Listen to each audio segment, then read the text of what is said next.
Hello दोस्तों, आप लोगों का स्वागत है हमारे चैनल स्टोरी बाय डी के एफएम पर। दोस्तों, अगर हमारे चैनल पर नए हो तो सब्सक्राइब कर लो हमारे चैनल स्टोरी बाय डी के एफएम को, क्योंकि स्पिरिट वर्ल्ड और सुपर योद्धा ध्रुव रिटर्न हमारे ही चैनल पर सबसे पहले आता है।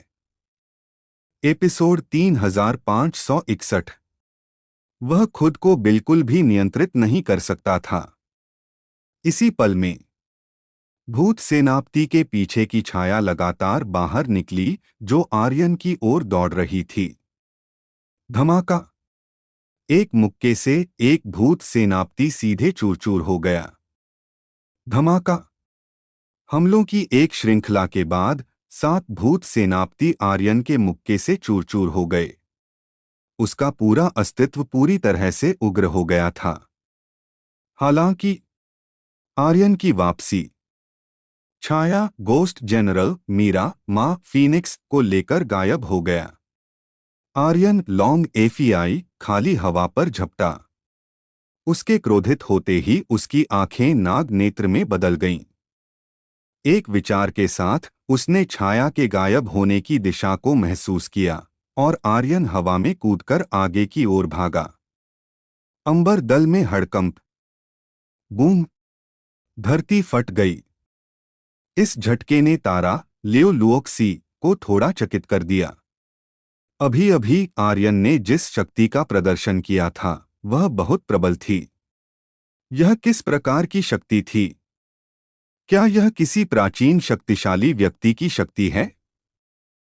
इस तरह की प्राचीन शक्ति इतनी मजबूत है कि उसे आंतरिक शिष्य के रूप में चुना जाना चाहिए था। उसे क्यों नहीं चुना गया?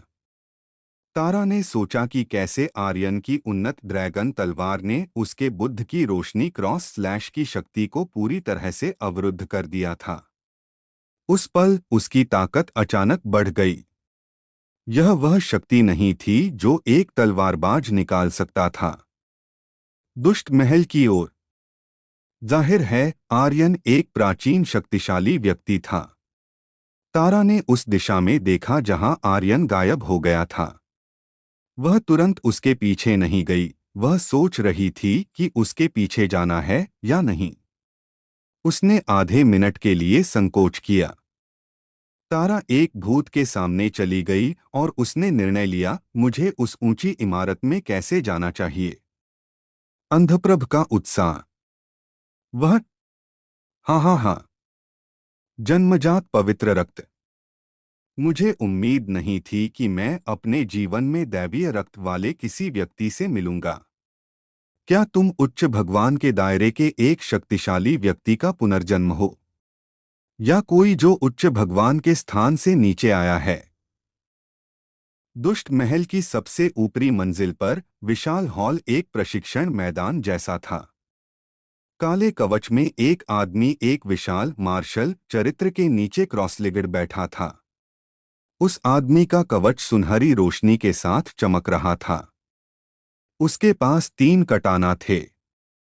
कटाना पर काली लपटें जल रही थीं, जिससे वह एक राक्षसी ब्लेड जैसा लग रहा था। उसने मैदान के बीच में मीरा, माँ फीनिक्स को देखा। उसकी आंखें जुनून से जल रही थीं, जैसे कि वह मीरा, माँ को एक ही बार में खाना चाहता हो। मीरा, माँ बहुत शांत थी। वह आश्चर्यजनक रूप से शांत थी। उसकी शांति उसकी 10 साल की उम्र से बिल्कुल मेल नहीं खाती थी। अगर किसी को पता होता कि उसने पिछले 10 वर्षों में क्या अनुभव किया है, तो इस तरह का दृश्य उसके लिए थोड़ा बचकाना था। मीरा, माँ ने कहा, चूंकि तुम जानते हो कि मैं उच्च भगवान के दायरे से हूँ, तो तुम्हें मुझे नहीं पकड़ना चाहिए था। उच्च भगवान स्थान, प्राचीन दुनिया का उच्च भगवान का साम्राज्य। आदिम जाति, आदिम शक्तिशाली का संसार। इसे दैवीय क्षेत्र के रूप में भी जाना जाता था। यह सिर्फ नश्वर दुनिया थी। किसी ने भी उच्च भगवान स्थान के लोगों को उकसाने की हिम्मत नहीं की। काले बख्तरबंद योद्धा ने भयावह रूप से मुस्कुराया और कहा, उच्च भगवान के दायरे के लोगों को उकसाया नहीं जा सकता। यह सच है, लेकिन यह दूसरों के लिए है। मैं कभी नहीं डरा। इसके अलावा जिस तरह से मेरे छाया ने तुम्हें पकड़ा, इसका मतलब है कि तुम पूरी तरह से जागृत नहीं हुई हो। तुम्हारी खेती बहुत कमजोर है। मैं तुम्हारे जैसी एक सुपर टॉनिक को कैसे छोड़ सकता हूं? जब तक मैं तुम्हारा दैवीय रक्त नहीं पीता, मैं उच्च भगवान स्थान में प्रवेश करने की योग्यता प्राप्त कर पाऊंगा। हाँ हाँ हाँ। उच्च भगवान का स्थान मेरा जीवन भर का लक्ष्य है। उच्च भगवान के स्थान में एक शक्तिशाली व्यक्ति का दैवीय रक्त पीने के बाद एक अत्यंत शक्तिशाली शक्ति प्राप्त करने में सक्षम होगा और एक विकल्प भी प्राप्त करेगा। वह मूल विशेषज्ञ की जगह लेगा और दैवीय क्षेत्र में चढ़ेगा। नश्वर दुनिया के लोग दैवीय क्षेत्र के विशेषज्ञों का सम्मान करते थे, लेकिन साथ ही बहुत से लोग विशेषज्ञों पर दैवीय रक्त को भी लालच करते थे। यदि वे एक दैवीय क्षेत्र विशेषज्ञ को मार सकते थे, तो वे दैवीय क्षेत्र में कदम रख पाएंगे। यह सच्ची प्राचीन दुनिया थी। मीरा माँ अभी भी मुस्कुरा रही थी। उसने कहा, क्या तुम्हें लगता है कि तुम मेरा दैवीय रक्त प्राप्त कर सकते हो? चलो इस बारे में बात नहीं करते हैं कि मैं सहमत होंगी या नहीं। मेरा पति सहमत नहीं होगा। काले बख्तरबंद योद्धा ने कहा, तुम्हारा पति? वह आदमी जो अभी अभी पागल हो गया था। क्या वह है? हाँ हाँ हाँ। तो तुम नहीं जानते कि यह किस तरह की जगह है। यह दुष्ट महल है और कोई भी जो इस जगह में प्रवेश करता है, वह जीवित नहीं निकल सकता। क्या तुम जानते हो कि यह जगह एक मृत शहर क्यों बन गई? क्योंकि वे सब यहाँ मर गए। यहाँ तक कि अगर तुम्हारे प्राचीन भयंकर दल के बुजुर्ग भी आते हैं, तो भी वे यहाँ नहीं आ पाएंगे। अकेले कचरा शिष्य को छोड़ दें जो केवल तलवारबाज के दायरे में हैं। आर्यन का आगमन। जैसे ही वह बोल रहा था, गर्जना, एक विस्फोटक आवाज निकली। विस्फोट शक्ति से भरा हुआ था। काले बख्तरबंद योद्धा तंग हो गया और गंभीरता से कहा, वह आवाज क्या है? एक छाया ने जल्दी से अंदर जाकर कहा, श्रीमान, यह बुरा है। कोई दुष्ट महल में घुस गया है और लगातार ऊपर की ओर भाग रहा है। हमारे लोग उसे रोकने में पूरी तरह से असमर्थ हैं। मीरा माँ हंस पड़ी और कहा, देखो, मेरा पति यहाँ है। दुष्ट महल को भूल जाओ, यहाँ तक कि नरक के 18 स्तर भी उसे रोक नहीं सकते। काले बख्तरबंद योद्धा की निगाहें तंग हो गईं क्योंकि उसने गंभीरता से कहा, उसे रोक नहीं सकते? तो तुम हमारी शक्ति को नहीं जानते। फिर काले बख्तरबंद योद्धा के भौहों के बीच का हिस्सा तंग हो गया। उसने एक हाथ से एक मुहर बनाई और मंत्र का जाप किया, दुष्ट छाया बल अनंत में बदलो। बस उसके शरीर पर काली लपटें आसमान में चढ़ गईं। इसने सीधे दुष्ट महल को घेर लिया। पूरा दुष्ट महल हिल गया और दुष्ट महल में छाया को चिकन रक्त के साथ इंजेक्ट किया गया था। उनकी ताकत तुरंत कई गुना बढ़ गई थी। इसके अलावा वे सभी एक उन्मादपूर्ण स्थिति में थे। बिना किसी डर के वह आर्यन की ओर भागना जारी रखा, लेकिन उनकी ताकत में वृद्धि बेकार थी। आर्यन एक उन्मादपूर्ण स्थिति में था। प्राचीन नाग शरीर की शक्ति उस सीमा तक जारी की गई थी जो वह अभी जारी कर सकता था। इस तरह की शक्ति विदेशी विशेषज्ञों के प्रेत को भी तोड़ सकती थी, और वे दो विदेशी विशेषज्ञ उच्च भगवान के स्थान से लोग थे। इस तरह का छाया आर्यन को कैसे रोक सकता था? Bam bam, bang bang bang. एक एक करके वे मर जाएंगे और उन्हें टुकड़ों में उड़ा दिया जाएगा। यह कहा जा सकता है। जैसे ही वे आर्यन को छूते, वे राख में बदल जाते। यह उसकी शक्ति नहीं थी, बल्कि नाग की आभा थी जो उसके शरीर से निकल रही थी। इसने सीधे छाया को कुचल दिया। अंतिम टकराव। बूम। पहली मंजिल से शुरू होकर आर्यन लगभग हर सेकंड नीचे उतरता रहा। उसकी आकृति लाल रोशनी की एक किरण की तरह थी जो तुरंत शीर्ष पर पहुंच गई। जहां भी वह गया वह एक पूर्ण गड़बड़ी थी और एक भी व्यक्ति जीवित नहीं था। हम उसे रोक नहीं सकते मालिक, हम उसे बिल्कुल भी नहीं रोक सकते। वह आ रहा है, वह आ रहा है, वह आ रहा है। छाया घबराए हुए थे क्योंकि वे सभी युद्धकला क्षेत्र में घुस गए थे। काले बख्तरबंद योद्धा का माथा क्रूर हो गया। मीरा माँ हंसी और कहा, मैं कहती हूँ तुम लोग मेरे पति को रोक नहीं सकते, वह इस दुनिया का सबसे मजबूत आदमी है। हे। वह कभी चिंतित नहीं हुई थी। उसे कभी भी आर्यन में निराशा नहीं हुई थी। जब उसने पहली बार आर्यन को देखा तो उसे लगा कि आर्यन बहुत खास है, जैसे कि वह उसका नियत व्यक्ति हो। लेकिन चाहे वह उसका नियत व्यक्ति था या नहीं, उसे अभी भी अपनी चाची से पूछना था। केवल उसकी चाची जानती थी। काले बख्तरबंद योद्धा की आंखें काली लपटों से जल गईं क्योंकि उसने मीरा माँ को देखा और गंभीरता से कहा, भले ही वह शक्तिशाली हो, लेकिन तुम अब मेरे हाथों में हो। मैं तुम्हारा पवित्र रक्त पहले चूसूंगा। मीरा माँ हक्का बक्का रह गई। काले बख्तरबंद योद्धा इस अवसर को खोना नहीं चाहता था। उसके लिए यह उच्च भगवान के स्थान में कदम रखने का एकमात्र मौका हो सकता है। मूल रूप से वह इसका आनंद लेना चाहता था, लेकिन अब जब उसके पास समय नहीं था तो दुष्ट महल को नष्ट होने वाला था। तुरंत काले बख्तरबंद योद्धा अचानक खड़ा हो गया। बूम! काली लपटों ने तुरंत युद्धकला क्षेत्र के शीर्ष को ढक दिया। आप लोगों को यह स्टोरी कैसी लग रही है, कमेंट करके जरूर बताएं। और बने रहे आप अपने जीवपति त्रिपाठी जी के साथ। धन्यवाद मित्रों। एपिसोड 3562। जब आर्यन का क्रोध दहका।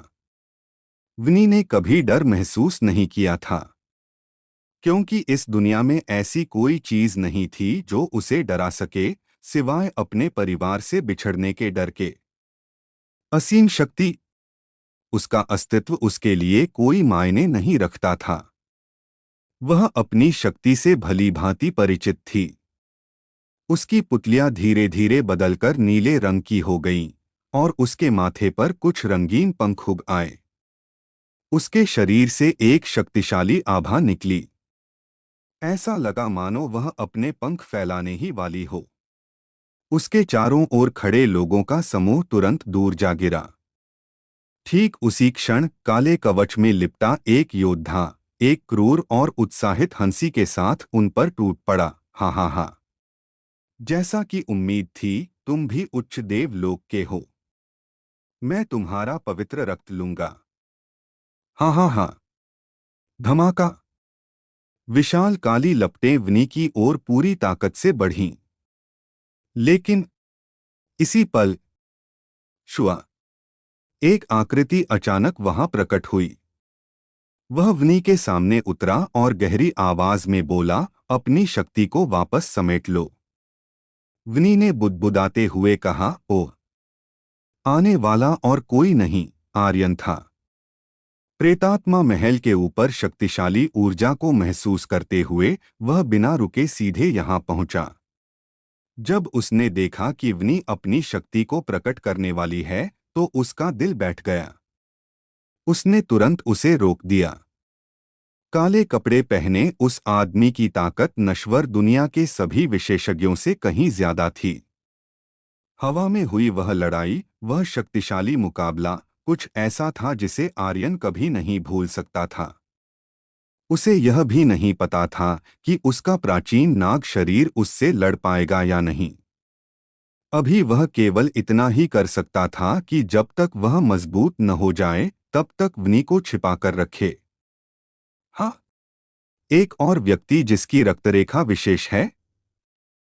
बहुत बढ़िया। तो चलो मैं तुम दोनों को एक साथ खा लेता हूं। काले कवच वाले योद्धा ने एक भयंकर दहाड़ लगाई और एक शक्तिशाली बल जोर से नीचे की ओर गिरा। काली लपटों की आड़ में आर्यन ने अपनी आंखें थोड़ी ऊपर उठाईं। तुम अपनी औकात भूल रहे हो। उसने अपना दाहिना हाथ बढ़ाया और जमीन से उठा। दूसरा हाथ काली लपटों में पहुंच गया। यह भी इसी क्षण था। काली लपटें तेजी से सिकुड़ गईं और वापस काले कवच वाले योद्धा में बदल गईं। इससे पहले कि वह प्रतिक्रिया कर पाता, आर्यन का शरीर नीचे की ओर झुका और जमीन पर जोर से पटक दिया। धमाका! जमीन फट गई और पूरा प्रेतात्मा महल हिल गया।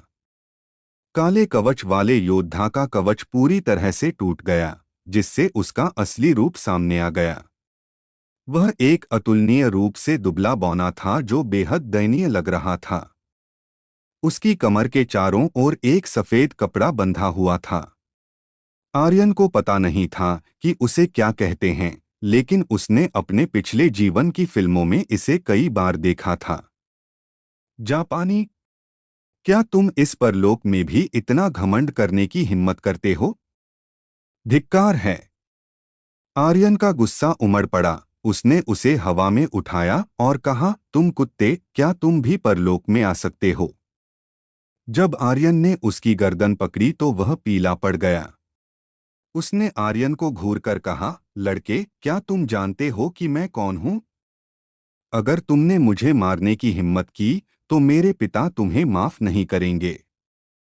आर्यन अवाक रह गया। धिक्कार है, तुम्हारा कोई पिता भी है? क्या तुम लोग पृथ्वी से आए हो? काले कवच वाला योद्धा कांप गया और बोला, पृथ्वी? पृथ्वी किस तरह की जगह थी? मैं बस इतना जानता हूं कि मेरा गृहनगर डोंगइंग है। डोंगइंग?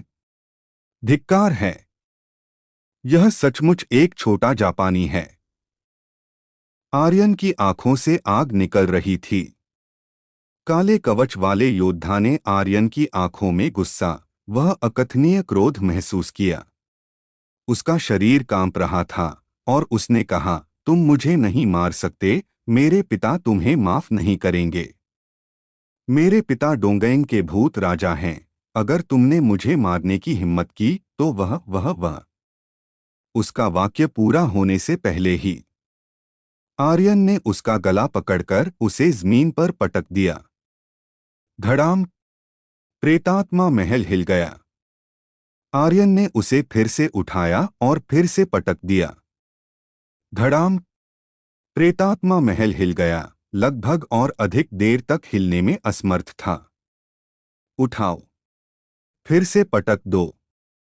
धड़ाम धड़ाम धड़ाम! वह उसे पूरी तरह से मार रहा था और एक बार पीटने के बाद काले कवच वाले योद्धा के सिर के ऊपर का एचपी बार शून्य हो गया। लेकिन आर्यन वहीं नहीं रुका। अगर उसने उसकी हड्डियों को राख में नहीं मिलाया तो वह अपना गुस्सा कैसे निकालता? तुम्हारे पिता भूत राजा क्या? अगर तुम्हारे पिता स्वर्ग के राजा भी हैं, जब तक वह आने की हिम्मत करते हैं, मैं उन्हें भी मार डालूंगा। धमाका! वह जोर से जमीन पर गिरा। छोटे काले कवच वाले योद्धा का पूरा शरीर फट गया। उसकी सभी नसें और नसें टूट गईं। उसकी हड्डियां उसके शरीर से बाहर निकल गईं। उसका सिर फट गया और उसकी मौत बहुत ही दुखद थी। थू! तुम्हारी माँ! आर्यन ने जोर से थूका और कहा, क्या तुम भी यहाँ खेती करने और ऊपर उठने आए हो? आर्यन ने आदिम स्वर्ग के भगवान के बारे में सोचा। वह भी पृथ्वी के पौराणिक कथाओं का एक चरित्र था और वह भी इस परलोक में प्रकट हुआ था। स्वाभाविक रूप से द्वीपों के विशेषज्ञ भी ऐसा कर सकते थे। हे भगवान! यह सोचते ही आर्यन खुद को गुस्सा होने से नहीं रोक पाया। सिस्टम, तुम मुझे पृथ्वी पर वापस कब ले जा रहे हो? वनी ने खिलखिलाकर कहा, मेरे पति, मुझे पता था कि तुम आओगे। आर्यन ने वनी को आंखें घुमाकर कहा, मैंने तुमसे कितनी बार कहा है? मैंने तुमसे कहा था कि अपनी शक्ति का उपयोग मत करो, क्या तुम मेरी बात सुन सकती हो? विनी ने अपना सिर नीचे झुका लिया, एक ऐसे बच्चे की तरह जिसने कुछ गलत किया हो, और अपने कपड़ों के कोने से खेलने लगी। आर्यन ने उसके सिर पर थपथपाया और कहा, ठीक है, मैं अभी बहुत कठोर था, मुझे बस चिंता हो रही है। विनी ने कहा, मुझे पता है, एल्डर जुआन को मार दिया गया था क्योंकि मैंने उसका ठिकाना बता दिया था। यह सब मेरी वजह से हुआ है, एक मुसीबत पैदा करने वाली। यह कहने के बाद वह धीरे धीरे सिसकने लगी। विनी को रोते देखकर आर्यन घबरा गया और जल्दबाजी में बोला, यह मेरी गलती है, यह मेरी गलती है, मुझे तुम्हें इतनी कठोरता से नहीं डांटना चाहिए था। विनी ने आर्यन के घबराए हुए चेहरे को देखा और अचानक खिलखिलाकर बोली, हाँ हाँ हाँ, मैंने तुम्हें बेवकूफ बनाया है ना? अह! आर्यन अवाक रह गया और विनी के खिलखिलाते चेहरे को देखा और कहा, छोटी नाटकबाज। विनी मूर्खतापूर्ण तरीके से खिलखिला रही थी। उसकी आंखों में आंसू थे। आर्यन जानता था कि वह एल्डर जुआन की मौत के लिए खुद को दोषी मानती थी। मुझे जल्द से जल्द मजबूत बनना होगा। आर्यन ने गुप्त रूप से अपनी मुट्ठियां भींच लीं और उसके शरीर की आभा थोड़ी नीचे चली गई। शाश्वत नाग शरीर की शक्ति का अतिउपयोग समाप्त हो रहा था। उसने अखाड़े में भूत जनरलों पर अपनी नजर डाली, मां की, तुम सभी को मरना होगा। उसकी आभा चली गई। वह फैल गई और उसने अपनी दाहिनी मुट्ठी को जोर से भींच लिया। विस्फोट! सभी भूत जनरल पाउडर में बदल गए। एक भी नहीं बचा। हफ! आर्यन ने जोर से सांस ली। शाश्वत नाग शरीर की शक्ति समाप्त हो गई थी और उसे अपना शरीर अतुलनीय रूप से भारी महसूस हुआ। इस पल वह बेहद कमजोर था। आर्यन के इस कदम से सब हतप्रभ थे। सबसे ज्यादा हैरान थी तारा। वह बहुत देर तक अवाक खड़ी रही। आर्यन ने भी उसे देखा। उसे उम्मीद नहीं थी कि वह अब भी आएगी, और यह देखकर उसके दिल को थोड़ी राहत मिली। कम से कम तारा का दिल अभी भी दयालु था। चलो, क्या देख रही हो? यह इमारत गिरने वाली है, आर्यन ने फीनिक्स को तारा के पास खींचते हुए कहा। तारा होश में आई और बोली, क्या? ओह! वह जल्दी से उनके पीछे हो ली और बोली, तुम एक प्रतिभाशाली क्षमता वाले व्यक्ति हो। आर्यन ने कहा, मुझे नहीं पता। क्या प्राचीन ड्रैगन शरीर, एंशिएंट ड्रैगन बॉडी, एक प्राचीन प्रतिभा थी? उसे भी नहीं पता था। तारा ने पूछा, तुम्हें अंतःदल में क्यों नहीं चुना गया? तुमने अभी जो शक्ति दिखाई, उसे तो एक सामान्य तलवार सम्राट भी नहीं झेल पाएगा, और तुम अभी केवल तलवारबाज के स्तर पर हो। आर्यन ने कहा, शायद मेरी प्रतिभा इतनी स्पष्ट नहीं थी, इसलिए मुझे अंतःदल में नहीं लिया गया। हे! आर्यन ने शुष्क हंसी हंसी। हर पंथ में एक काला पक्ष होता है, और वह बस उसी अंधेरे से टकरा गया था। हालांकि उसे कोई फर्क नहीं पड़ता था। जितना मुश्किल होगा, उसका संकल्प उतना ही मजबूत होगा। यही आर्यन था। चाहे उसके साथ कितना भी अन्याय हो, कितनी भी चालें चली जाएं, कितनी भी बाधाएं आएं, वह कदम कदम पर और भी दृढ़ता से आगे बढ़ेगा, सब कुछ पार करता हुआ। तारा थोड़ी देर रुकी, फिर बोली, जब हम इस मिशन से वापस लौटेंगे। कुछ देर सोचने के बाद तारा ने अपनी बात पूरी नहीं की। वह आर्यन को अंतःदल में लाना चाहती थी। वह उसकी सिफारिश दल के बड़े से करना चाहती थी, लेकिन शब्द उसके मुंह तक आकर रुक गए। उसे अचानक एहसास हुआ कि वह आर्यन के प्रति बहुत ज्यादा भावुक हो रही थी। और वह बहुत ज्यादा बातें कर रही थी, जैसे कि वह खुद पर काबू नहीं कर पा रही हो। यह उसे बहुत परेशान कर रहा था। पूरे पंथ में ऐसे बहुत कम लोग थे जिनसे वह 3 शब्द भी बोल पाती थी, लेकिन अब वह थोड़ी भ्रमित थी। यह भावना बिल्कुल वैसी ही थी जैसी उसने गगनपुरी में पहली बार उस व्यक्ति को देखा था। आर्यन के साथ कोई दूरी नहीं थी। ऐसा लग रहा था मानो वे बहुत परिचित हों। तारा इस भावना को नियंत्रित नहीं कर पा रही थी। फीनिक्स खिलखिलाकर हंस पड़ी और बोली, सुंदर दीदी, हम वापस जाकर क्या करना चाहती हो?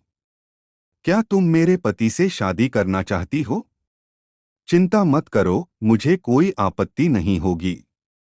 मेरे पति इतने सुंदर हैं, उन्हें और पत्नियां रखनी चाहिए। चिंता मत करो, मैं तुम्हें बढ़ने दूंगी, हे। उसकी बात में कोई सीमा नहीं थी। आर्यन ने फीनिक्स को घूरकर कहा, बच्चों की बातों को गंभीरता से मत लो। फीनिक्स ने शरारत से जीभ निकाली। तारा के गाल हल्के से लाल हो गए, लेकिन वह पल भर में गायब हो गए। उसकी आंखें फिर से ठंडी हो गईं। वह अपने पूरे जीवन में केवल एक ही व्यक्ति से प्यार करेगी। वह किसी और व्यक्ति से प्रभावित नहीं होगी। वह इंतजार कर रही थी। वह उस व्यक्ति का इंतजार कर रही थी जिसने उसके लिए अपनी जान जोखिम में डाली थी। वे तीनों भूत महल से निकल गए। जैसा कि आर्यन ने कहा था, कुछ मिनट बाद भूत मीनार गिर गई और मलबे के ढेर में बदल गई। जैसे ही आर्यन भूत घर से बाहर निकला, वह आत्माओं से घिर गया। वे सभी घुटनों के बल बैठ गए, उनकी आंखों में कृतज्ञता भरी थी। आर्यन उलझन में था। वे बिल्कुल नहीं बदले थे। कृतज्ञता किस बात की? उन्होंने उसे भूत घर में आने के लिए कहा था, और अब जब भूत घर नष्ट हो गया था, तो उसे कुछ भी नहीं मिला था। रुको! आर्यन का दिल जोर से धड़का। अभी क्या गिरा था? जब बौने जापानी भूत राजा के बेटे की मृत्यु हुई, तो सिस्टम ने आवाज दी थी, लेकिन आर्यन ने उस पर ध्यान नहीं दिया। वह उस समय प्राचीन ड्रैगन शरीर की अवस्था में था। प्राचीन ड्रैगन शरीर के प्रभाव में आर्यन को इसकी कोई परवाह नहीं थी। एक विचार के साथ उसने जांच करने के लिए सिस्टम खोला।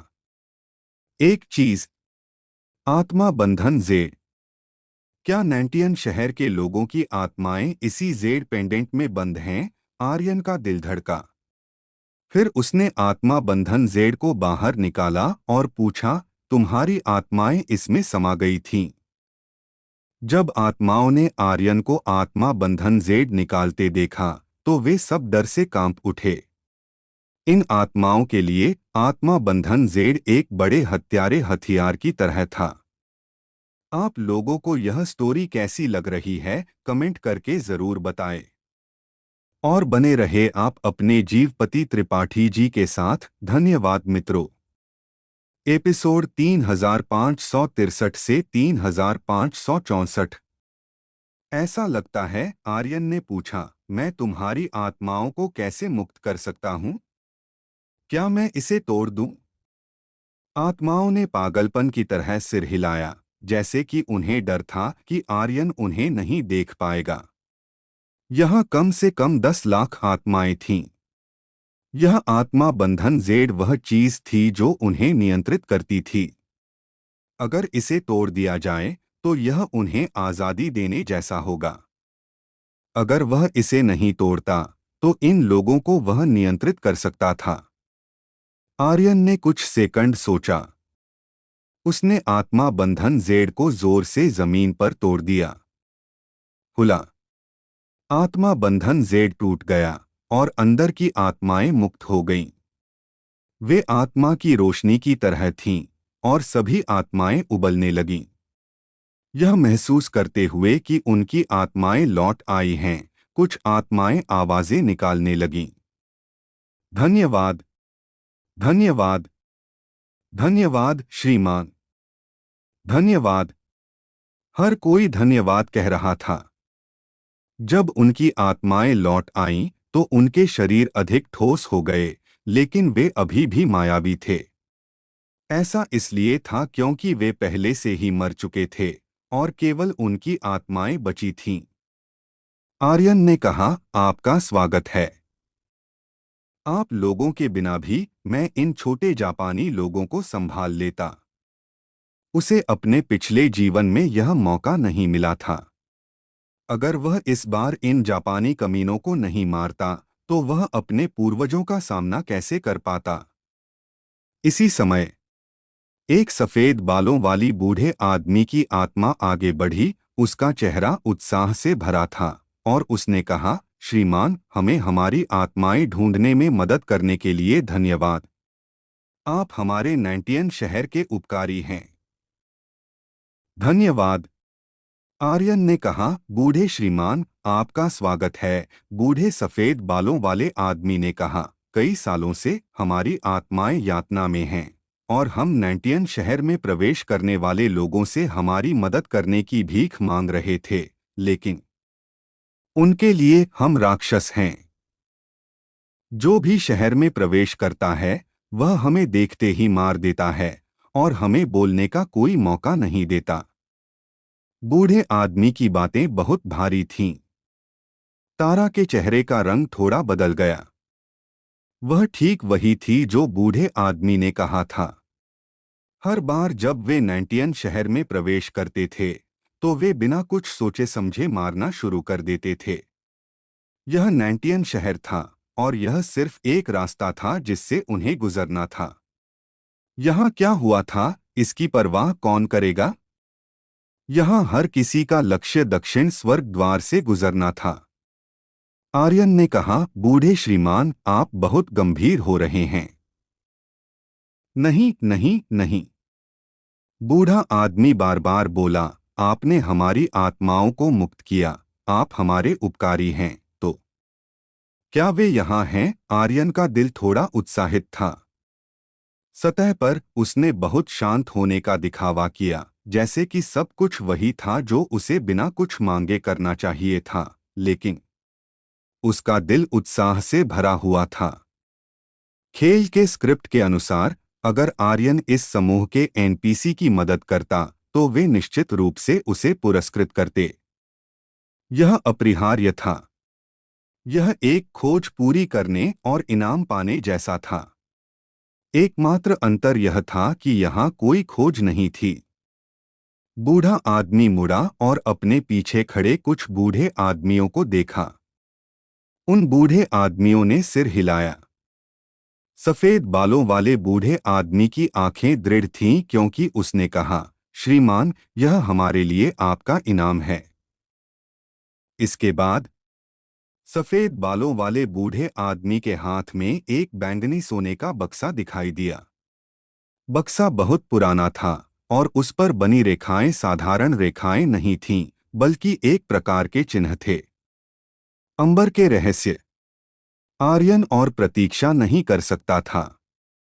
उसके दिल में एक अजीब सी बेचैनी थी। वह जानना चाहता था कि उस बैंगनी रंग के डिब्बे के अंदर क्या था जिसके लिए उसने इतनी मेहनत की थी। उसने बड़ी सावधानी से वह डिब्बा खोला।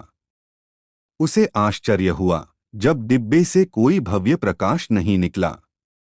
वह बहुत ही फीका, बहुत ही साधारण लग रहा था, इतना कि आर्यन थोड़ा भ्रमित हो गया। एक पत्थर। क्या यह सच में एक साधारण सा पत्थर था? तारा ने अपनी गर्दन बढ़ाकर देखा और वह अपनी हंसी नहीं रोक पाई। पत्थर? ईशानी भी चौंक गई। वह अपने पंजों पर खड़ी होकर डिब्बे के अंदर देखने लगी। पहली नजर में वह भी तारा की तरह ही हैरान थी, लेकिन जब उसने दूसरी बार देखा तो उसकी आंखें अचानक सिकुड़ गईं। इसी क्षण आर्यन ने अपना सिस्टम खोला और उसकी विशेषताओं की जांच करने के लिए उसका उपयोग किया। वह जानता था कि इतनी मेहनत के बाद उसे सिर्फ एक पत्थर नहीं मिल सकता। और जैसा कि उसने सोचा था, अरे वाह, यह तो दमन के पत्थर का एक टुकड़ा है। वस्तु दमन के पत्थर का टुकड़ा। विशेषता अज्ञात।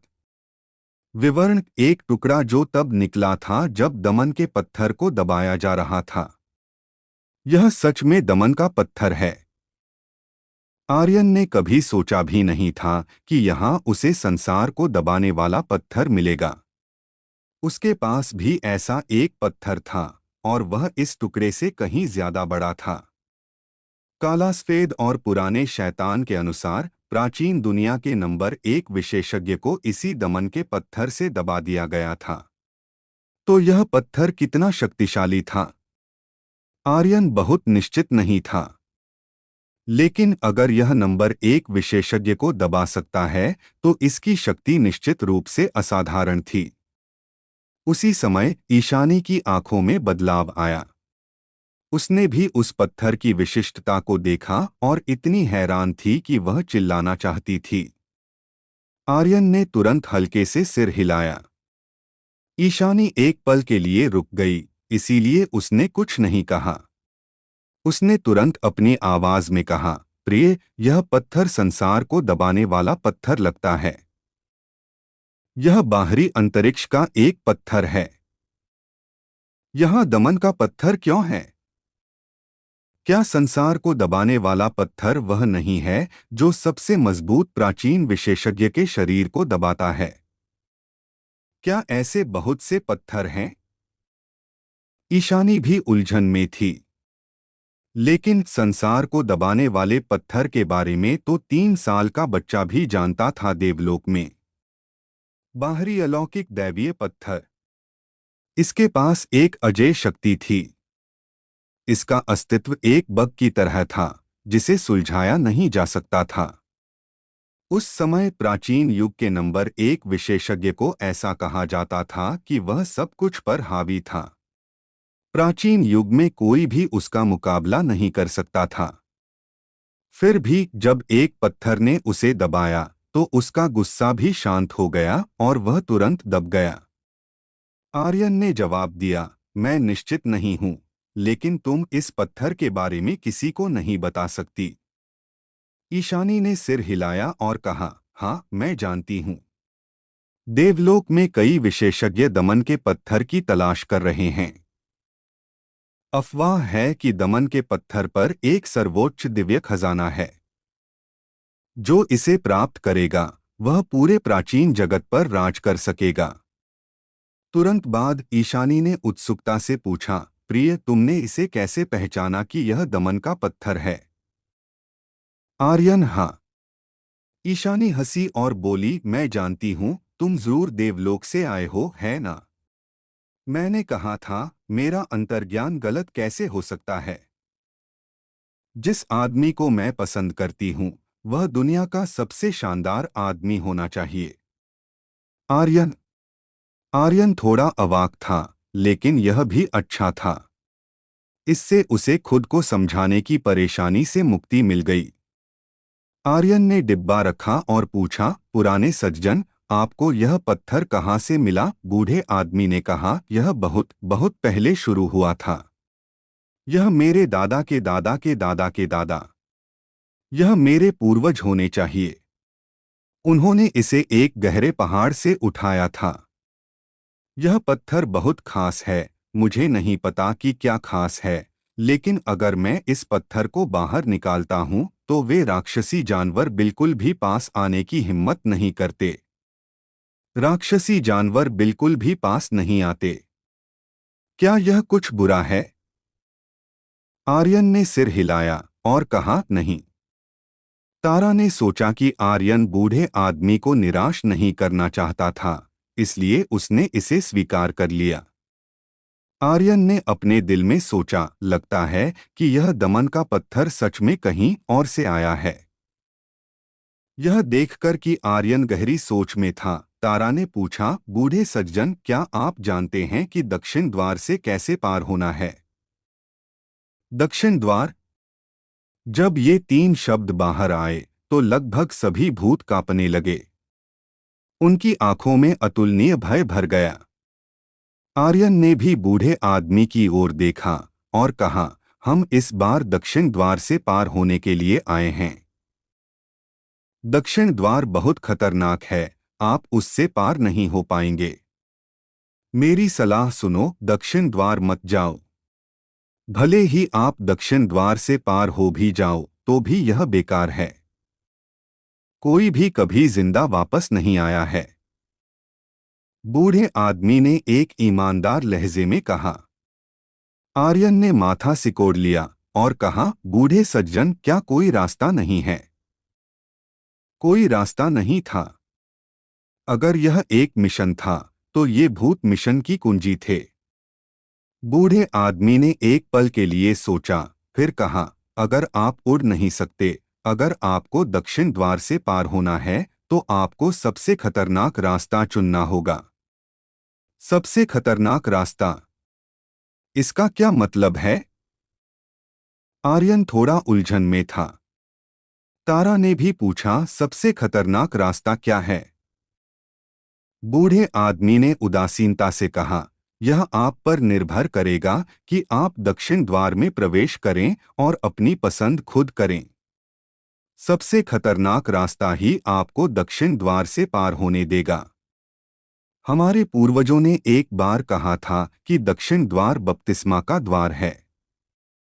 हमें इससे पार होने के लिए सबसे अच्छी तैयारी करनी होगी और हमें सभी परीक्षाओं को स्वीकार करना होगा।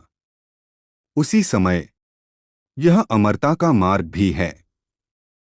किंवदंती है कि जब तक आप दक्षिण द्वार से पार हो जाते हैं तब तक आपको एक अमर के रूप में स्थान दिया जाएगा और आप स्वर्गलोक में प्रवेश करेंगे। लेकिन यह मृत्यु का मार्ग है, आपको सावधान रहना होगा। आर्यन ने चुपके से खुद को कस लिया। बपतिस्मा का द्वार, अमरता? किंवदंतियों में दक्षिण द्वार स्वर्गलोक का द्वार है। अंदर जाने से आपको कोई अमर पद नहीं मिलेगा, लेकिन यह जगह थोड़ी अलग है। आर्यन ने तारा की ओर देखा और कहा, यह बहुत मुश्किल हो सकता है। तारा ने आर्यन के वाक्य को खत्म होने का इंतजार नहीं किया और कहा, मुझे जाना है। मुझे मिशन पूरा करना होगा। आर्यन ने पूछा, क्या यह सिर्फ एक मिशन नहीं है? तुम जैसी एक लड़की को अपनी जान जोखिम में क्यों डालनी है? तारा ने कहा, क्या एक लड़की अपनी जान जोखिम में नहीं डाल सकती? उसका दिल कस गया। तुम्हारे लिए मेरी जान को छोड़ो, मुझे अपनी आत्मा के नष्ट होने का भी डर नहीं है। तुम पिछले 100 सालों से कहाँ थे? आर्यन, तुम कहाँ हो? तारा हार नहीं मान सकती थी। जब तक वह दक्षिण द्वार से पार होने का मिशन पूरा कर लेती तब तक वह 800 अंक प्राप्त कर सकेगी और वह खोज दर्पण के लिए विनिमय कर पाएगी। वह उस आदमी को ढूंढ पाएगी। 100 साल से ज्यादा हो गए थे। उसने बहुत लंबा इंतजार किया था। अगर उसे उस आदमी के ठिकाने के बारे में नहीं पता चला तो उसे डर था कि वह पागल हो जाएगी। उसकी दृढ़ता देखकर आर्यन ने कहा, यह ठीक है। जब तक तुम इसके बारे में सोचती हो, इस मिशन को पूरा करने की कोई आवश्यकता नहीं है। तारा ने कुछ नहीं कहा, बल्कि दक्षिण द्वार की दिशा में चलने लगी। ईशानी ने कहा, सुंदर बहन, मेरा इंतजार करो। खत्म। ईशानी ने आर्यन का हाथ खींचा और उसके पीछे दौड़ी। स्त्री, आह! आप लोगों को यह स्टोरी कैसी लग रही है, कमेंट करके जरूर बताएं। और बने रहे आप अपने जीवपति त्रिपाठी जी के साथ। धन्यवाद मित्रों। एपिसोड 3565। दक्षिणी स्वर्ग द्वार की ओर। दुष्ट नगर से दक्षिणी स्वर्ग द्वार तक पहुंचने का एकमात्र रास्ता था। यहां उड़ना असंभव था, इसलिए कोई भी व्यक्ति केवल चलकर ही जा सकता था। पुराने समय में आर्यन अक्सर इस शहर में भूतों का सामना करते हुए अपनी तलवार के दम पर रास्ता बनाते थे। लेकिन इस बार कहानी बिल्कुल अलग थी। नगर की गलियों से गुजरते हुए सड़क के दोनों ओर खड़े भूत प्रेत सम्मानपूर्वक आर्यन और उनके साथियों को विदा कर रहे थे। जब आर्यन, तारा, लियो लुओक्सी और एस्फिरा फीनिक्स पूरी तरह से नगर से बाहर निकल गए तो वे भूत प्रेत भी धीरे धीरे हवा में उड़ने लगे। उनकी आत्माएं अब मुक्त हो चुकी थीं और वे नरक में जाकर पुनर्जन्म के लिए पंजीकरण कराने जा रहे थे। एक एक करके वे ऊपर उड़ते गए और धीरे धीरे अदृश्य हो गए। अंत में पूरा दुष्ट नगर सचमुच एक मृत शहर बन गया। शौर्यन यंग मास्टर हेवनली स्वॉर्ड का प्रवेश। उसी समय नगर से थोड़ी दूरी पर बने एक स्थान पर शौर्यन अपनी आंखों में गुस्सा लिए खड़ा था। उसने दूर दुष्ट नगर की ओर देखा और उसकी आंखें सिकुड़ गईं। उसके दिमाग में तारा की छवि कौंध गई, जो आर्यन की रक्षा कर रही थी। उसके दिल में गुस्सा भड़क उठा और वह अत्यंत अप्रसन्न था। शौर्यन, क्या हम सचमुच दुष्ट नगर में जा रहे हैं? मैंने सुना है कि वहां हर जगह भूत हैं और वे बहुत शक्तिशाली हैं। मुझे चिंता हो रही है। उसके एक सेवक ने डरते हुए कहा। आखिरकार यह बाहरी पंथ के 3 दैवीय मिशनों में से एक था।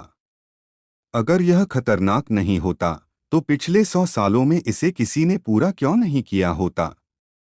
शौर्यन ने उसे घूरकर देखा और कहा, अयोग्य व्यक्ति, तुमने अभी तक प्रवेश भी नहीं किया और तुम पहले ही डर गए।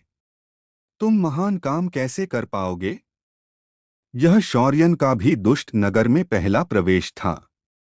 डर की तुलना में उसके दिल में अधिक गुस्सा था।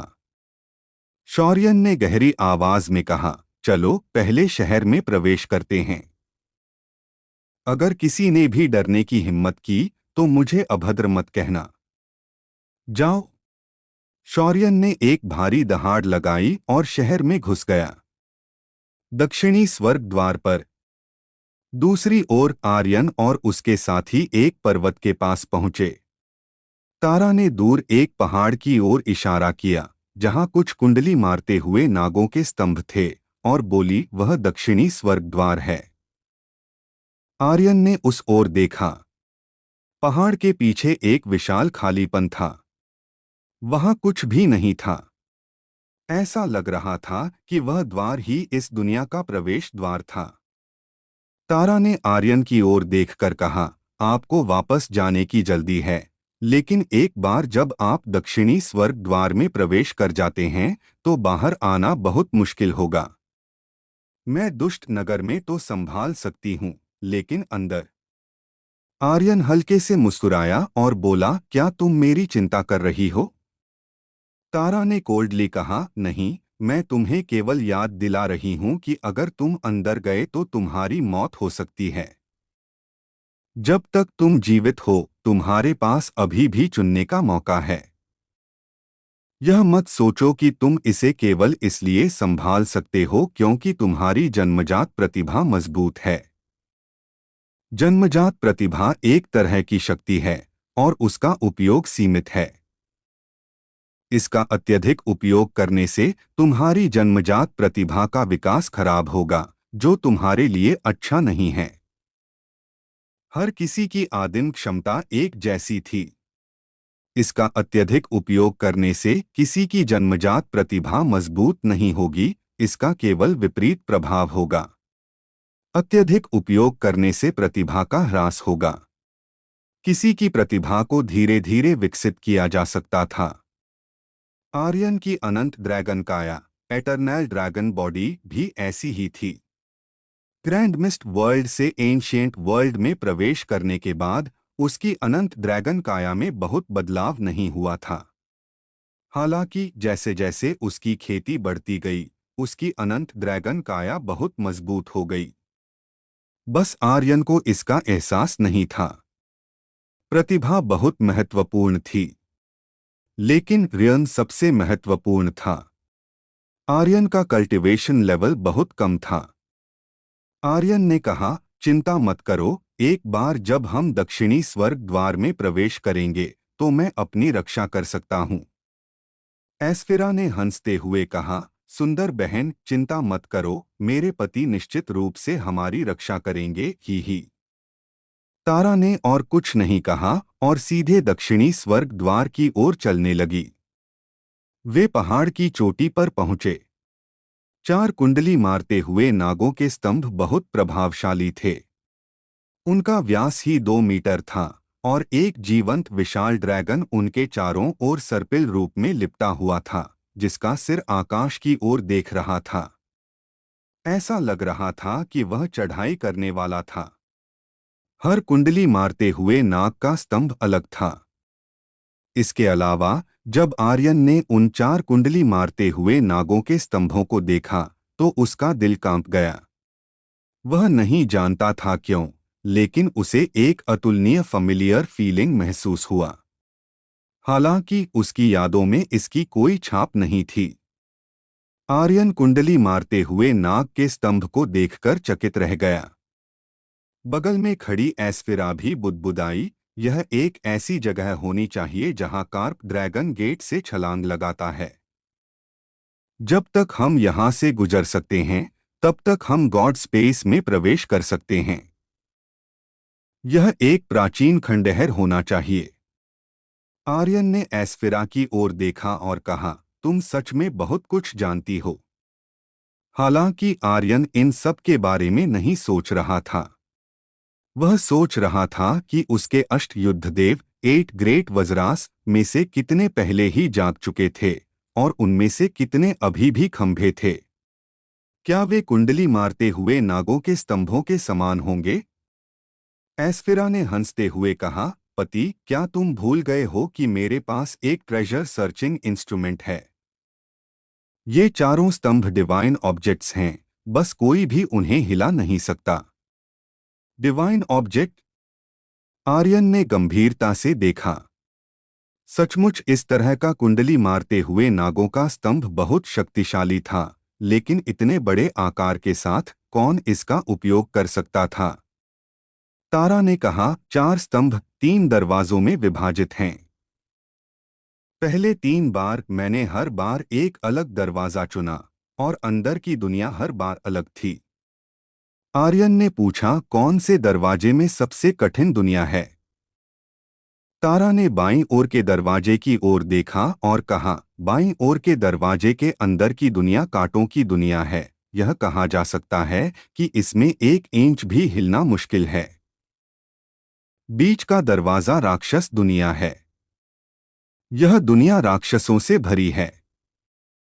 एक बार जब आप अंदर कदम रखते हैं तो वे तुरंत एक दहाड़ के साथ आप पर हमला कर देंगे। दाहिने दरवाजे की दुनिया भी लगभग वैसी ही है। आपके द्वारा उठाए गए हर कदम में एक चट्टान, एक प्रेसिपिस या यहाँ तक कि एक अथाह अबिस भी हो सकता है। तीनों दरवाजे खतरनाक हैं, लेकिन अगर आप यह कहना चाहते हैं कि कौन सा दरवाजा सबसे खतरनाक है, तो मुझे डर है कि यह बीच का दरवाजा है। दुनिया राक्षस जानवरों से भरी हुई है और उनमें से हर एक पागल हो रहा है। मैंने पहले गुरुजी से पूछा था और गुरुजी ने कहा था कि इन तीनों दरवाजों का कोई शॉर्टकट नहीं है। आर्यन का दिमाग दौड़ रहा था। वृद्ध अंतर्बोध ओल्ड मैन यूहू ने कहा था कि हमें सबसे खतरनाक दरवाजा चुनना चाहिए। लेकिन हर दरवाजा खतरनाक है, कौन सा सबसे खतरनाक है? बाईं ओर कांटों की दुनिया, खेती के रास्ते पर हर कदम उठाना मुश्किल है। राक्षस जानवर, हत्या, खेती का रास्ता हत्या के इरादे से भरा है। दाहिने दरवाजे को भी प्रलोभन का दरवाजा कहा जाना चाहिए। यह भी एक खेती का रास्ता है। सभी प्रकार के प्रलोभन, क्या आप उनका विरोध कर सकते हैं? 3 दरवाजे, 3 अलग-अलग दुनिया। तीनों दरवाजे बहुत खतरनाक हैं। मैं नहीं बता सकता कि कौन सा अधिक खतरनाक है। आर्यन ने तारा की ओर देखा और पूछा, आपको तीनों दरवाजों में प्रवेश करने में कितना समय लगता है? तारा ने कहा, यह लगभग एक जैसा है। मुझे 3 मिनट में बाहर निकाल दिया जाएगा। आर्यन ने माथे पर बल डाला। तुलना करने का कोई तरीका नहीं था। सबसे खतरनाक रास्ता। सबसे खतरनाक रास्ता क्या है? धिक्कार है, तुम इसे स्पष्ट क्यों नहीं कर सकते? आर्यन का दिमाग काम नहीं कर रहा था। वृद्ध व्यक्ति ने कहा था कि दक्षिणी स्वर्ग द्वार से गुजरने के लिए केवल सबसे खतरनाक रास्ता ही लिया जा सकता है। तीनों दरवाजों के पीछे की दुनिया खतरनाक थी, तो कौन सी सबसे खतरनाक थी? तारा ने आर्यन की ओर देखा और कहा, हम बीच में क्यों नहीं जाते? बीच में सबसे ज्यादा राक्षस जानवर हैं। आर्यन ने सिर हिलाया और कहा, यह इतना आसान नहीं है। वृद्ध व्यक्ति द्वारा दी गई जानकारी निश्चित रूप से उपयोगी है। खेती के रास्ते पर सबसे खतरनाक रास्ता चुनें। सबसे खतरनाक रास्ता। हर किसी का रास्ता अलग था। अचानक आर्यन की आंखें सिकुड़ गईं और उसने कहा, मैं समझ गया। तो तुम्हारा यही मतलब है? फिर आप लोगों को यह स्टोरी कैसी लग रही है, कमेंट करके जरूर बताएं। और बने रहे आप अपने जीवपति त्रिपाठी जी के साथ। धन्यवाद मित्रों।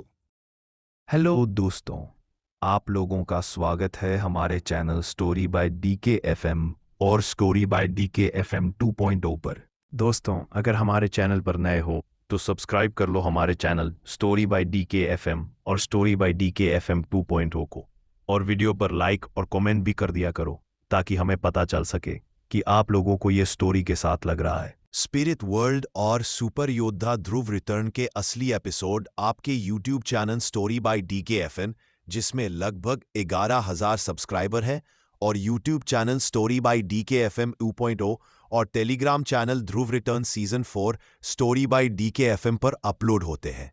अगर आप लोग दूसरे चैनलों पर एपिसोड सुन रहे हो तो उस चैनलों को अनसब्सक्राइब कर दो और मेरे channel YouTube channel story bye DKFM, जिसमें लगभग 11,000 सब्सक्राइबर हैं, और YouTube channel story bye DKFM 2.0 और Telegram channel Dhruv return season 4 story by DKFM से जुड़ने की कोशिश करो ताकि आप ओरिजिनल एपिसोड और सबसे पहले एपिसोड पा सको। एपिसोड 3566। जैसे ही फिनिक्स वनी ने उत्साह से अपने पंख फड़फड़ाए, तारा लियू लोक्सी ने आर्यन लॉन्गफेई की ओर देखा और कहा, वह अभी भी एक बच्ची है, तुम उससे क्या करवाना चाहते हो? क्या तुम्हारे पास थोड़ी भी सहानुभूति नहीं है? उसने तुम्हें इतना पसंद किया, तुम्हें हर जगह पतिप्ती कहकर पुकारा, और अब तुम उसका इस्तेमाल करना चाहते हो। आर्यन चौंक गया। वनी बोली, बड़ी बहन, मैं बहुत शक्तिशाली हूं। तारा ने कहा, तुम चाहे कितनी भी शक्तिशाली क्यों न हो, तुम अभी भी एक बच्ची हो। मैं तुम्हें खतरे में नहीं डाल सकती। आर्यन ने कहा, चिंता मत करो, मैं जानता हूं कि मैं क्या कर रहा हूं। 3 दरवाजे वास्तव में कोई सबसे खतरनाक दरवाजा नहीं है, खतरे की डिग्री समान है। लेकिन तीनों दरवाजों में एक ही समय में प्रवेश करना होगा। हर किसी का रास्ता अलग है। हम तीनों दरवाजों से एक ही समय में प्रवेश करते हैं। तारा ने कहा, अगर हम एक ही समय में प्रवेश करते हैं तो भी हम उसे खतरे में नहीं डाल सकते। वनी बोली, मैं खतरे में नहीं पड़ूंगी। हर किसी का रास्ता अलग था।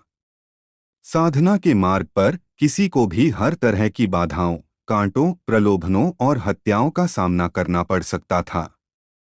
ये सभी चीजें थीं जिनका सामना साधना के मार्ग पर करना पड़ता था। उसे एक ही समय में इसका सामना करना पड़ा। लेकिन एक व्यक्ति 3 दरवाजों में कैसे प्रवेश कर सकता है? बेशक नहीं। इस जगह के लिए एक टीम की आवश्यकता थी। ऐसा केवल साधना के मार्ग पर साथी ही कर सकते थे। आर्यन को नहीं पता था कि दक्षिणी स्वर्ग द्वार का क्या मतलब था, लेकिन उसे गलत अनुमान नहीं लगाना चाहिए था। साधना मूल रूप से बहुत उबाऊ थी। अगर उसके कुछ और भाई बहन, कुछ और दोस्त होते और वह साधना का आनंद ले पाता तो यह जीवन में एक सुंदर चीज भी होती। तारा अभी भी सहमत नहीं थी। वह फिनिक्स वनी के जीवन के साथ मजाक नहीं करना चाहती थी। आर्यन के पास कोई और विकल्प नहीं था और उसने कहा, मुझे तुमसे पूछने दो, क्या तुम मिशन पूरा करना चाहती हो? तारा ने कहा, भले ही मैं चाहूं, मैं तुम्हारी विधि का उपयोग नहीं करूंगी। आर्यन ने कहा, मैं वास्तव में तुम्हारी प्रशंसा करता हूं, मेरी विधि में क्या गलत है? यह तुम्हारे बिना दिमाग वाले विकल्पों से बेहतर है ना? बड़ी छाती और कोई दिमाग नहीं, मैं बिल्कुल यही बात कर रहा हूं। तारा भयंकर रूप से गुस्से में थी। उसने आर्यन को घूरते हुए कहा, मैं क्या क्या मैं गलत हूं? क्या तुमने एक आदमी को खोजने के लिए मिशन पूरा नहीं किया? क्या यह इसके लायक है? क्या तुम्हारे लिए इस तरह अपने जीवन को जोखिम में डालना उचित है? क्या तुमने कभी सोचा कि जब तुम उसके लिए लड़ रही थी तो वह क्या कर रहा था?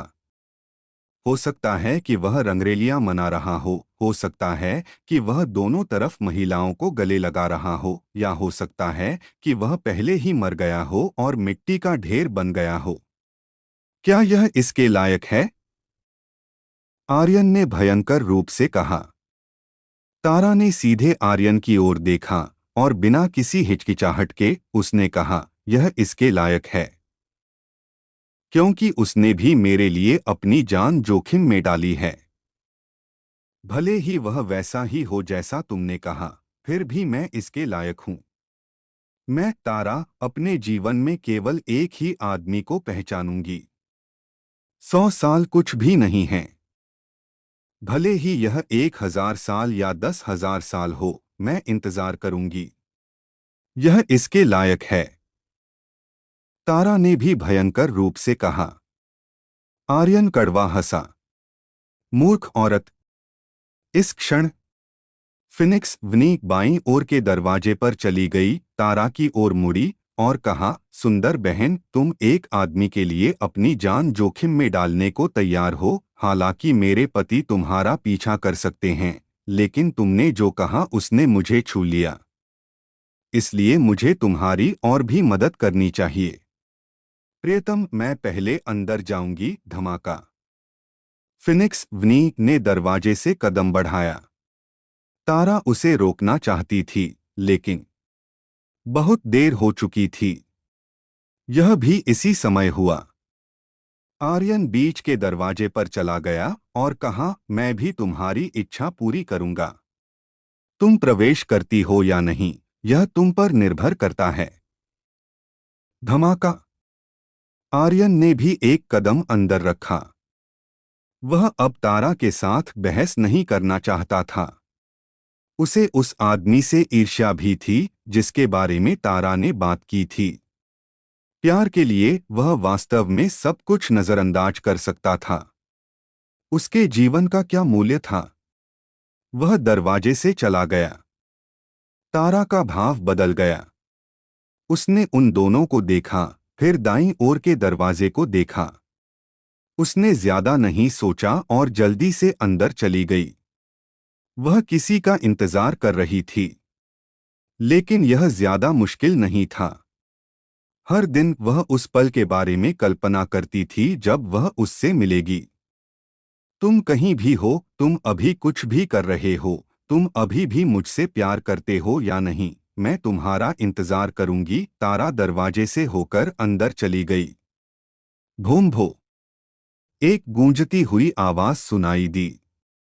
4 कुंडलिनी स्तंभ अचानक हिल गए। अगला।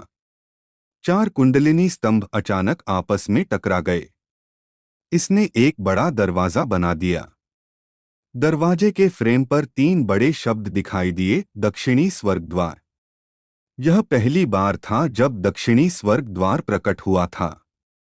यह सबसे सच्चे अर्थों में प्रकट हुआ। अतीत में जो लोग यहाँ आते थे, वे सभी एक ही दरवाजे में प्रवेश करते थे। चाहे कितने भी लोग आते, वे सभी एक ही दरवाजे में प्रवेश करने का विकल्प चुनते थे। उन्हें केवल एक ही परीक्षा का सामना करना पड़ता था। उन तीनों ने प्रवेश किया और दुनिया बदल गई। प्रियतम, ही तुम सच में बहुत चतुर हो। जब फिनिक्स वनी ने आर्यन को देखा, तो वह तुरंत दौड़कर आर्यन के शरीर पर चढ़ गई। उसके पैर आर्यन की कमर में लिपटे हुए थे, उसका चेहरा मुस्कान से भरा हुआ था। दूसरी तरफ तारा भी प्रकट हुई। जिस क्षण उसने आर्यन को देखा, उसका दिल डूब गया। उसने अपनी छाती की ओर देखा और कहा, क्या मैं सच में बड़ी छाती और बिना दिमाग वाली हूं? आर्यन ने कहा, मेरे यहाँ होने से तुम्हें अपने दिमाग का उपयोग करने की आवश्यकता नहीं है।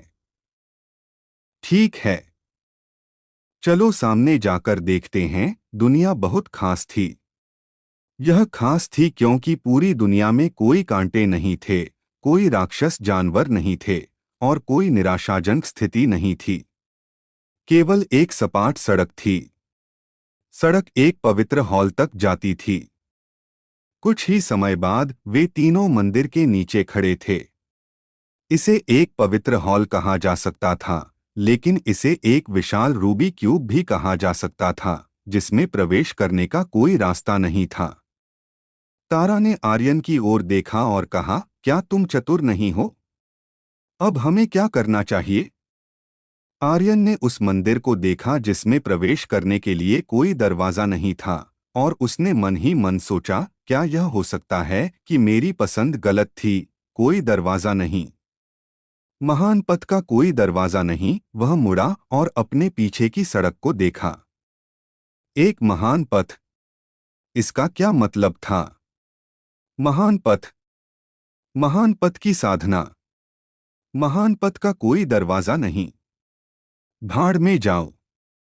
यह असंभव है कि इस पिताजी के महान पथ का कोई दरवाजा न हो।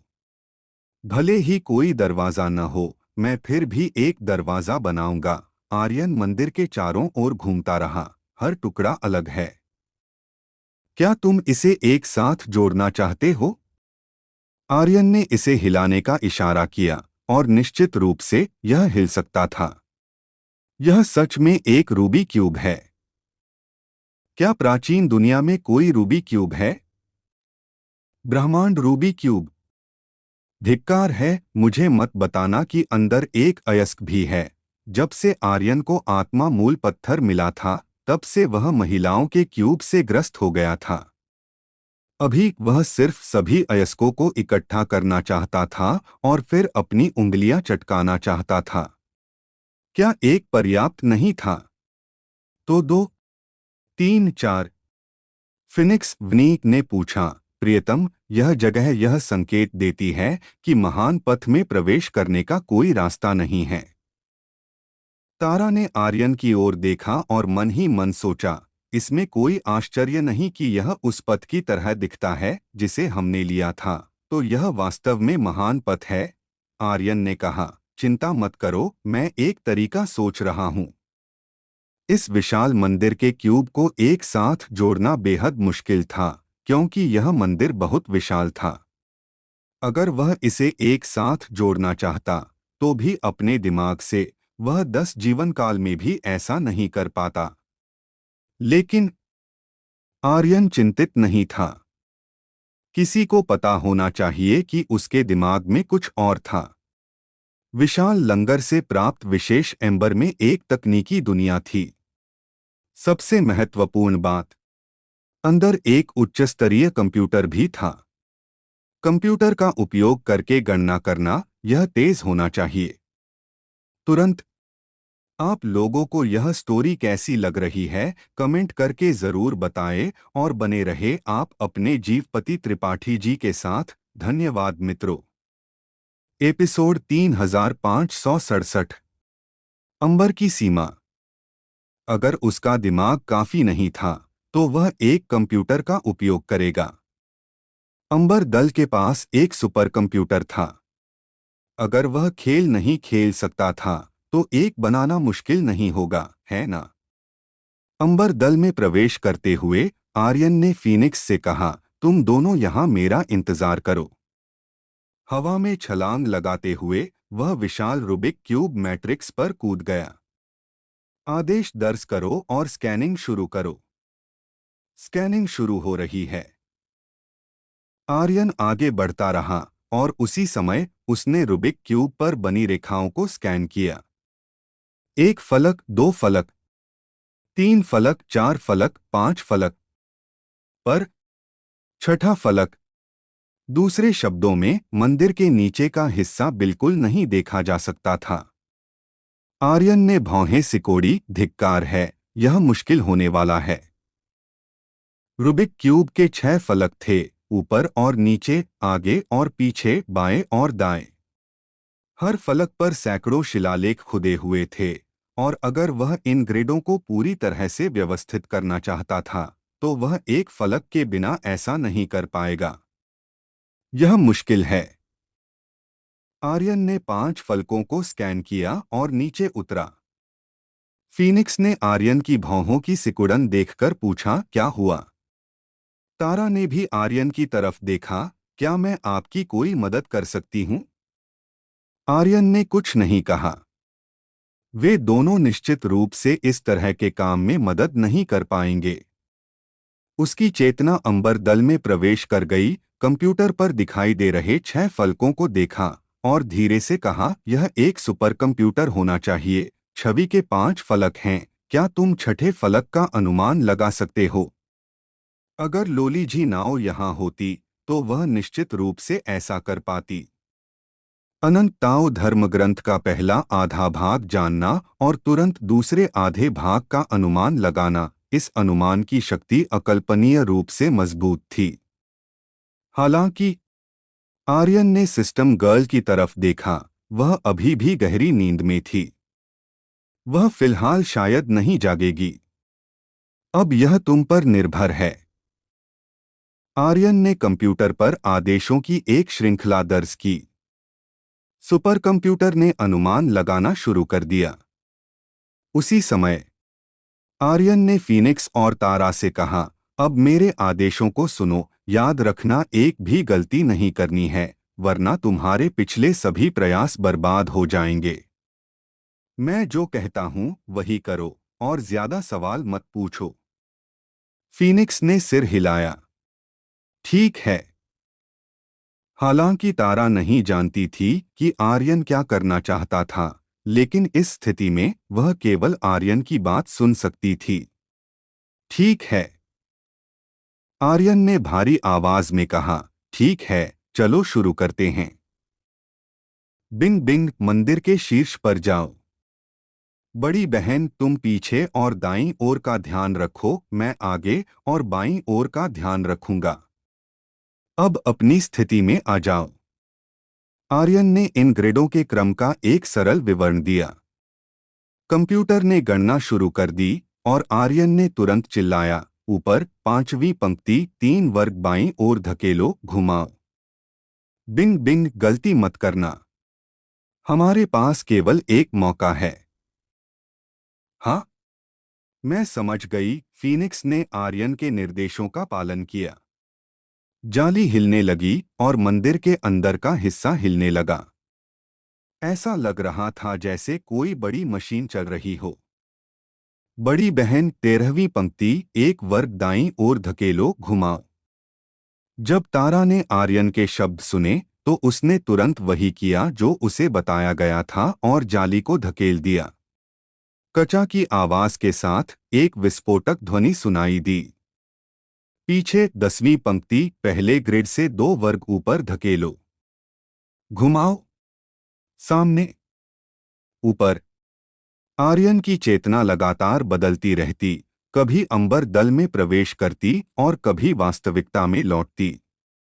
इससे किसी व्यक्ति की मानसिक शक्ति जल्दी खत्म हो जाती थी। आर्यन ने दृढ़ता बनाए रखी।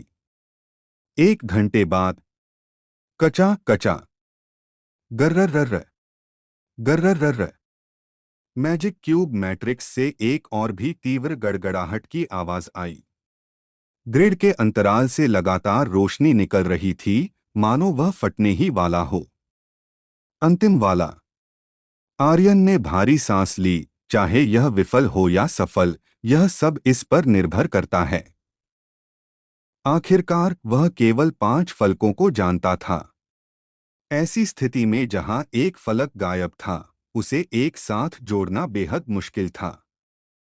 इंसानों को तो छोड़ो, एक भगवान भी इसे इतनी आसानी से नहीं कर पाएगा। हो। आर्यन ने एक भारी सांस छोड़ी, ग्रिड की एक पंक्ति को पकड़ा और उसे घुमाया। 1 ग्रिड, 2 ग्रिड, 3 ग्रिड। रुको। उसके हाथ नीचे की ओर चले गए और दब गए। गूंज। मैजिक क्यूब मैट्रिक्स से एक जोरदार आवाज आई। तेज रोशनी चमकने लगी। फीनिक्स और तारा पीछे हटकर आर्यन के पास आ गए। अपने सामने के दृश्य को देखकर वे दोनों चकित रह गए। यह अंदर क्या है? यह चीज आखिर है क्या? मैंने इसे पहले कभी नहीं देखा। तारा ने बड़बड़ाया। कोई आश्चर्य नहीं कि मास्टर ने कहा था कि कोई भी इस मिशन को पूरा नहीं कर सकता। यह बहुत मुश्किल है। उसने मुड़कर आर्यन की तरफ देखा। आर्यन इस समय एक गंभीर अभिव्यक्ति के साथ मैजिक क्यूब मैट्रिक्स को देख रहा था। बहुत सुंदर लग रहा था। एक गंभीर आदमी सबसे सुंदर होता है। उस पल में तारा लगभग आर्यन से मोहित हो गई थी। बहुत मंत्रमुग्ध थी। यह एक छोटी फैनगर्ल की तरह था। चाहे वह आर्यन का गंभीर रूप हो, या वह दृढ़ और सुंदर पार्श्व चेहरा हो, या वह विशेष आभा जो उसके शरीर से निकल रही थी, यह पूरी तरह से मदहोश करने वाला था। जैसे कि वह लड़कियों के लिए एक मजबूत आकर्षण के साथ पैदा हुआ था। यह रोमांचक था। हालांकि 1 सेकंड बाद तारा ने अपनी शांति वापस पा ली। चाहे उसके सामने का आदमी कितना भी सुंदर या शक्तिशाली क्यों न हो, उसका दिल नहीं डगमगाएगा, क्योंकि उसका दिल, उसका शरीर उस आदमी का था। गर्रर्रर्र। एक विस्फोटक आवाज के साथ मैजिक क्यूब मैट्रिक्स सिकुड़ने लगा। आर्यन की आंखों में उत्साह की चमक थी और उसने कहा, हाँ, शर्त सही है। हा। इस परिणाम को देखकर वह जानता था कि उसका अनुमान सही था। विशाल मैजिक क्यूब मंदिर तेजी से सिकुड़ने लगा, लगातार संकुचित होता गया और अंत में एक मुट्ठी के आकार का क्रिस्टल साफ मैजिक क्यूब बन गया। आर्यन की आंखें कांपने लगीं। क्या यह एक आदिम अंतरिक्ष पत्थर है? क्या यह एक आदिम अंतरिक्ष पत्थर है? वाह! आर्यन ने भारी सांस ली। उसका दिल एक बेकाबू उत्साह के साथ उमड़ने लगा। आदिम आत्मा पत्थर पहले से ही उसके हाथों में था। आदिम अंतरिक्ष पत्थर इस तरह के क्रिस्टल साफ मैजिक क्यूब में था। अगर उसे यह फिर से मिल गया तो? दृश्य बहुत सुंदर था। आर्यन कल्पना करने की हिम्मत नहीं कर रहा था। धम्म! क्रिस्टल साफ मैजिक क्यूब जमीन पर गिर गया। विशाल मंदिर एक मुट्ठी के आकार का हो गया था। फीनिक्स और तारा पूरी तरह से दंग रह गए थे। उन्होंने ऐसी चीज पहले कभी नहीं देखी थी। वह क्या है? पतिदेव, वह क्या है? क्या वह बाहर निकलने का रास्ता है? तारा भी उत्साहित थी। अगर उसने यह मिशन पूरा कर लिया तो उसके पास तलाश दर्पण के लिए अंक होंगे। आर्यन ने कहा, मुझे भी यकीन नहीं है। तुम दोनों पहले मत हिलना, मैं पहले जाकर देखता हूं। वह सावधानी से आगे बढ़ा। उसने अपने दिल में प्रार्थना की, आदिम अंतरिक्ष पत्थर, आदिम अंतरिक्ष पत्थर, इसके अंदर एक आदिम अंतरिक्ष पत्थर होना चाहिए ताकि मैं पूरे ब्रह्मांड में यात्रा कर सकूं और मैं पल भर में पृथ्वी पर भी लौट सकूं। बूढ़े मास्टर, कृपया मुझे आशीर्वाद दें। आर्यन क्रिस्टल साफ मैजिक क्यूब के सामने खड़ा हुआ और उसे पकड़ने के लिए हाथ बढ़ाया। अचानक अंधेरी लपटें आसमान में फैल गईं और पूरा वातावरण नरक जैसा काला हो गया। इन लपटों ने एक रूबिक क्यूब को घेर लिया और उसे अपने अंदर खींच लिया। तभी काली लपटों के ऊपर एक आकृति दिखाई दी जिसने एक जापानी जनरल की टोपी पहन रखी थी। उसका पूरा शरीर सुनहरी रोशनी से चमक रहा था और उसने काले रंग का एक मजबूत कवच पहन रखा था। उसके हाथ में एक लंबी जामुनी लाल रंग की तलवार थी। वह बहुत विशालकाय लग रहा था और उसका व्यक्तित्व बहुत ही प्रभावशाली था। उसके शरीर से निकलने वाली ऊर्जा भी बहुत जोरदार थी। वह बहुत ही शक्तिशाली था, बहुत ही शानदार। आर्यन ने सिस्टम के माध्यम से उसे देखा। उसकी आंखें सिकुड़ गईं और उनमें हत्या की भावना झलक उठी। जापानी भूत राजा, क्या तुम मेरा सामान चुराना चाहते हो? तुम्हारी हिम्मत कैसे हुई? आर्यन ने क्रोध से कहा, मैं हमेशा दूसरों को लूटता हूं। किसी में भी मुझे लूटने की हिम्मत नहीं हुई है। यह ऐसा था जैसे किसी बॉस को मारकर उसका सामान लूटने से पहले ही कोई और उसे चुरा ले जाए। यह कैसे बर्दाश्त किया जा सकता था? और तो और वह एक जापानी राक्षस था। यह तो और भी असहनीय था। जापानी भूत राजा ने ताना मारते हुए कहा, छोटे कूड़े के ढेर, मैं तुम्हें जीने का एक मौका देता हूं। अभी यहां से चले जाओ, नहीं तो मैं तुम्हें। जाओ अपने पुरखों से मिलो। धिक्कार है। बिना कुछ और कहे आर्यन दहाड़ उठा, आदिम नाग शरीर। धड़ाम। उसकी ऊर्जा अचानक बदल गई और उसके अंदर से नागों की शक्ति का एहसास होने लगा। वह जमीन से हवा में उठा और सीधे जापानी भूत राजा के सिर पर कूद गया।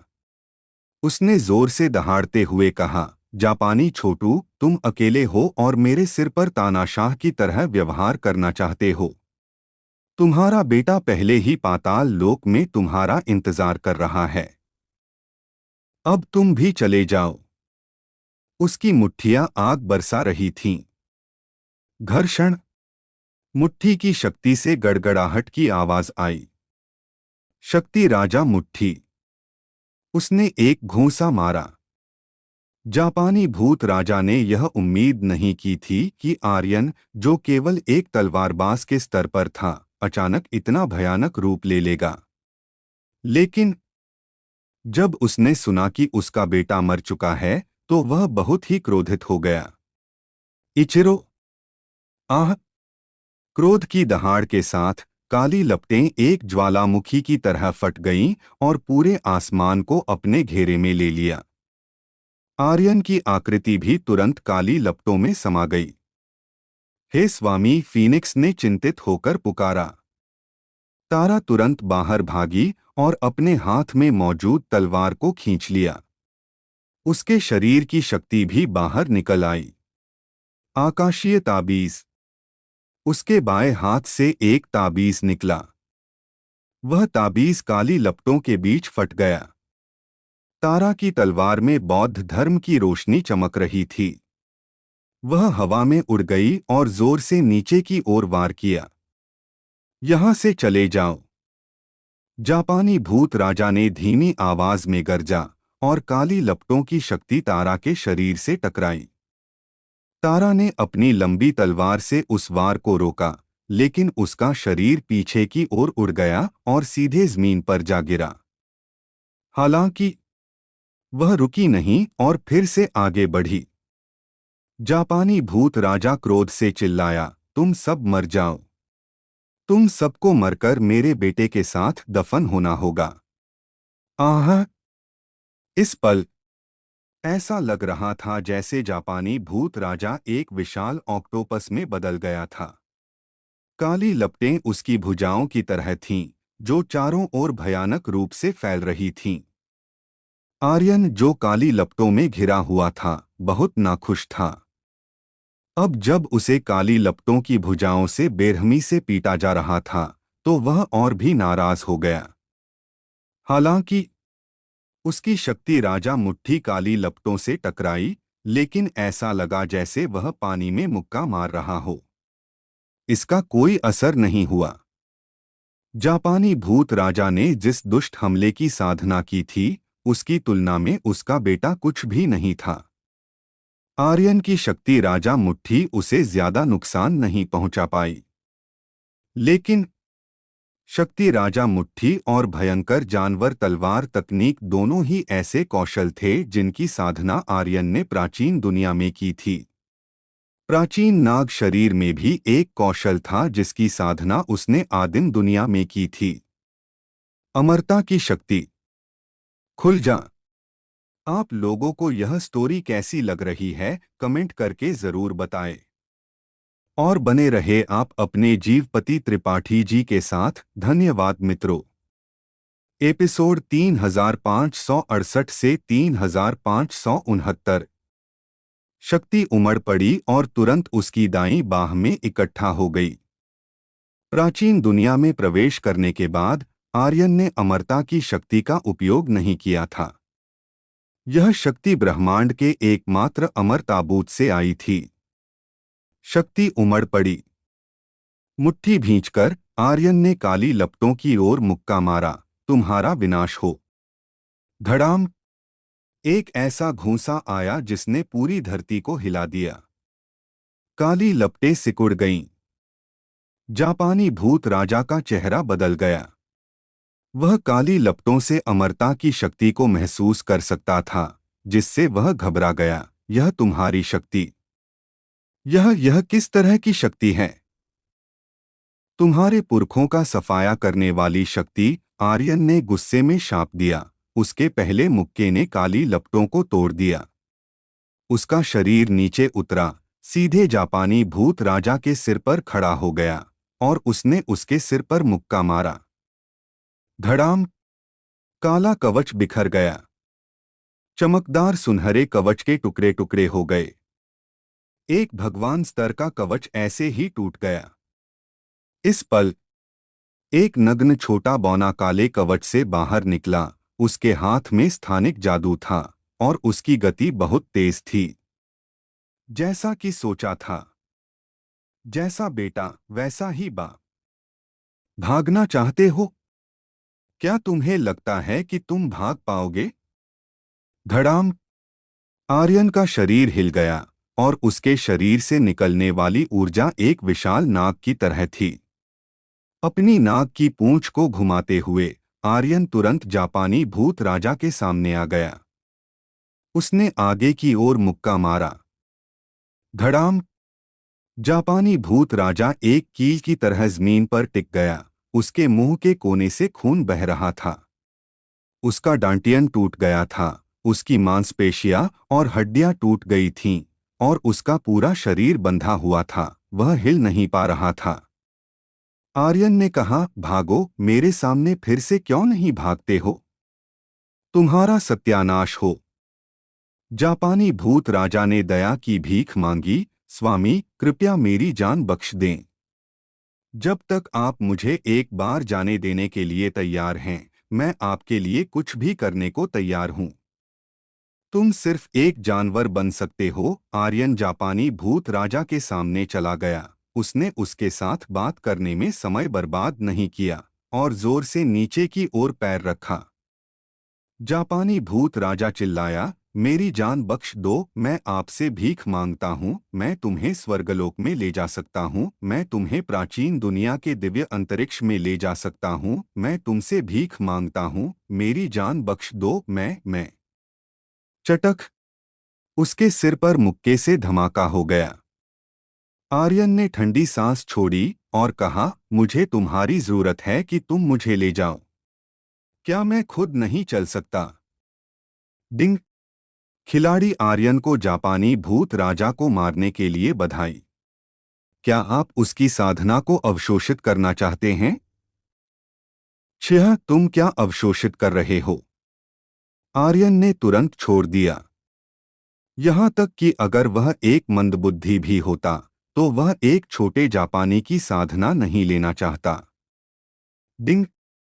खिलाड़ी आर्यन को भूत राजा की आत्मा प्राप्त करने के लिए बधाई। थोड़ी देर रुकने के बाद सिस्टम की आवाज फिर से नहीं आई। आर्यन थोड़ा हैरान था। धिक्कार है, एक बॉस को मारने पर केवल एक ही चीज मिलती है।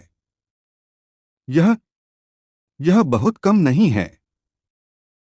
चाहे कुछ भी हो, वह फिर भी एक बॉस है। जापानी छोटू, तुम बहुत गरीब हो।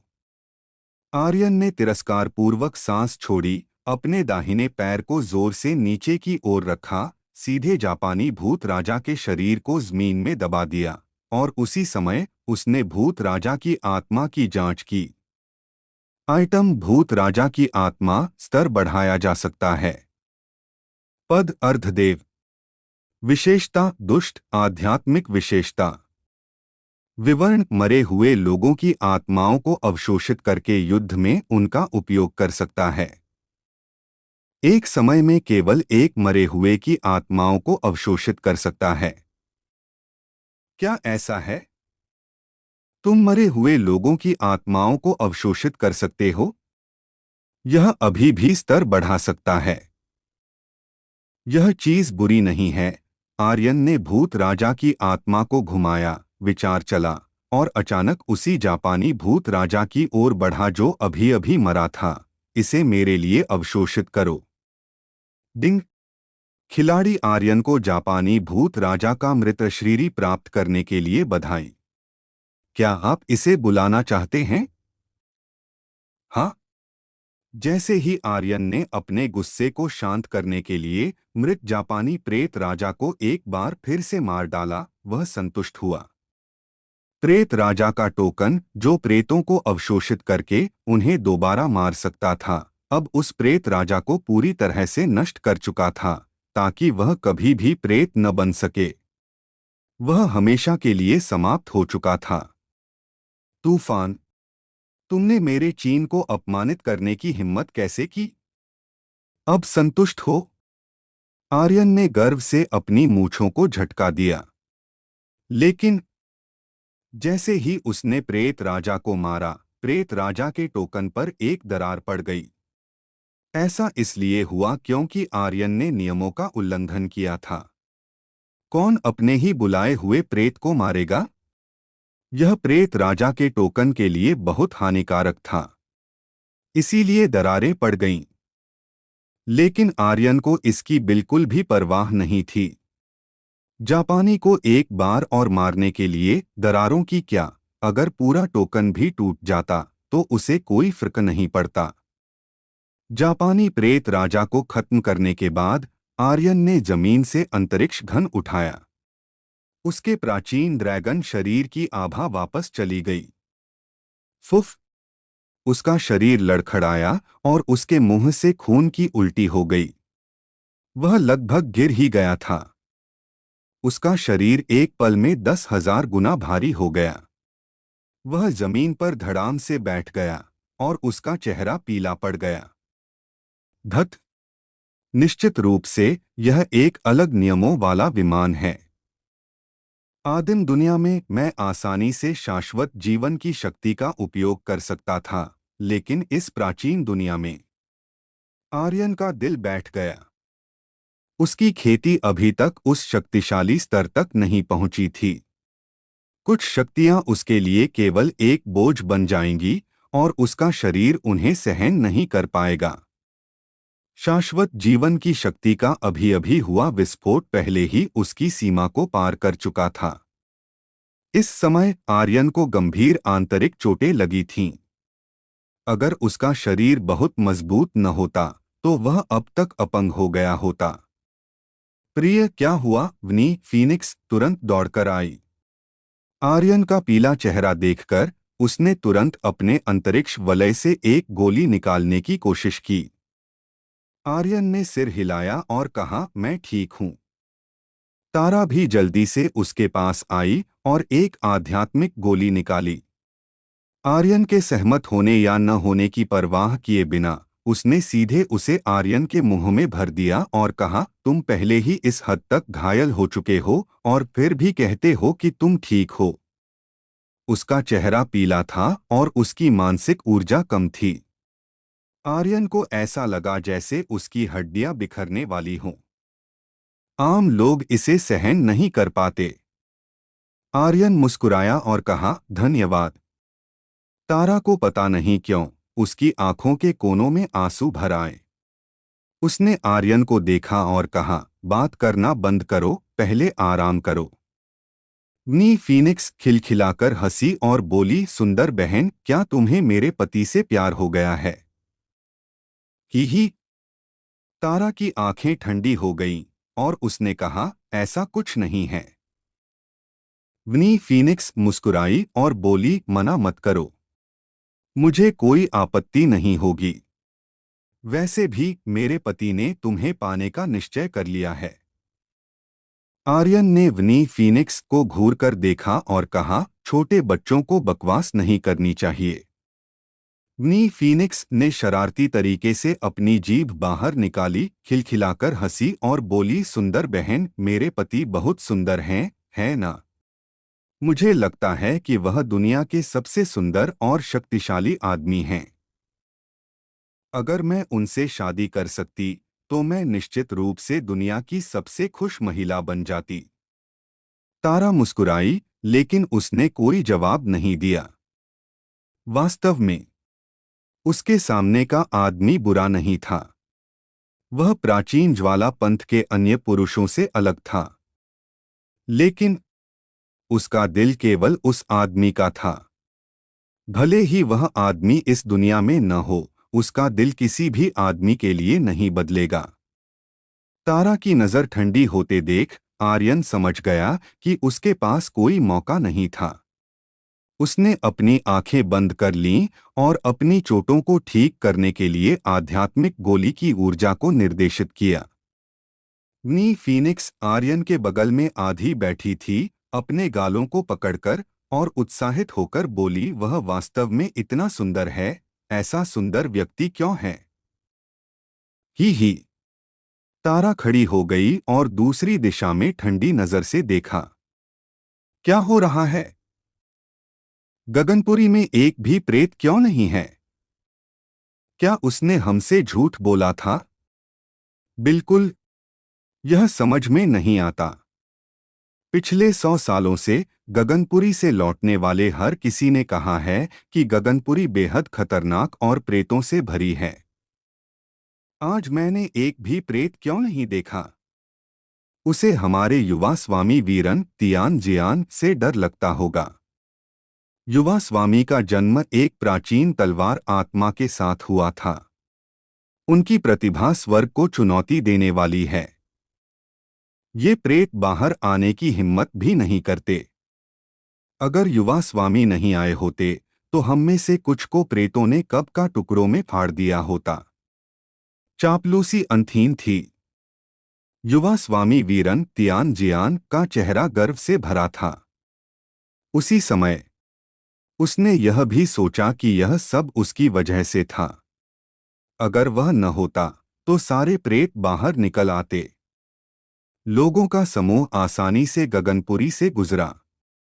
युवा स्वामी वीरन तियान जियान ने दूर 4 कुंडलित ड्रैगन खंभों को देखा। वे भी किंवदंतियों से अलग तरीके से व्यवस्थित थे, और उसने धीरे से कहा, क्या कनिष्ठ बहन पहले ही प्रवेश कर चुकी है? क्या उन्होंने नहीं कहा था कि दक्षिण स्वर्ग द्वार में 3 द्वार हैं? यह एक द्वार कैसे बन गया? अरे नहीं, वे सब झूठे हैं। युवा स्वामी, मैंने वरिष्ठ बहन तारा को नहीं देखा। वह अंदर चली गई होगी। हमें क्या करना चाहिए? मैंने सुना है कि कुंडलित ड्रैगन खंभे के 3 द्वारों में से प्रत्येक बेहद खतरनाक है। या तो यह कांटों से भरी दुनिया है, या एक राक्षसी जानवर है, या एक खतरनाक जगह है। पार करना असंभव है। धत, इन किंवदंतियों पर कैसे विश्वास किया जा सकता है? केवल एक ही द्वार है, 3 नहीं। युवा स्वामी वीरन तियान जियान ने ठंडे स्वर में कहा, जब मैं यहां हूं तो तुम्हें किस बात का डर है? जैसे ही उसने बात खत्म की, चापलूसी का एक और सिलसिला शुरू हो गया। थोड़ी देर बाद लोगों का समूह पहाड़ की चोटी पर चला गया। कुंडलित ड्रैगन खंभों द्वारा बने द्वार को देखते हुए युवा स्वामी वीरन तियान जियान शांति से अंदर चला गया। उसके पीछे के कुछ चापलूस भी अपने चेहरों पर डर के साथ सावधानी से अंदर चले गए। सभी लोग अंदर चले गए। वे जिस दुनिया में दाखिल हुए वह आर्यन की दुनिया जैसी ही थी, क्योंकि आर्यन ने पहले ही रूबी घन मैट्रिक्स की व्यवस्था पूरी कर ली थी। यह मिशन पहले ही हल हो चुका था और प्रवेश करने वाला हर कोई यहीं होगा।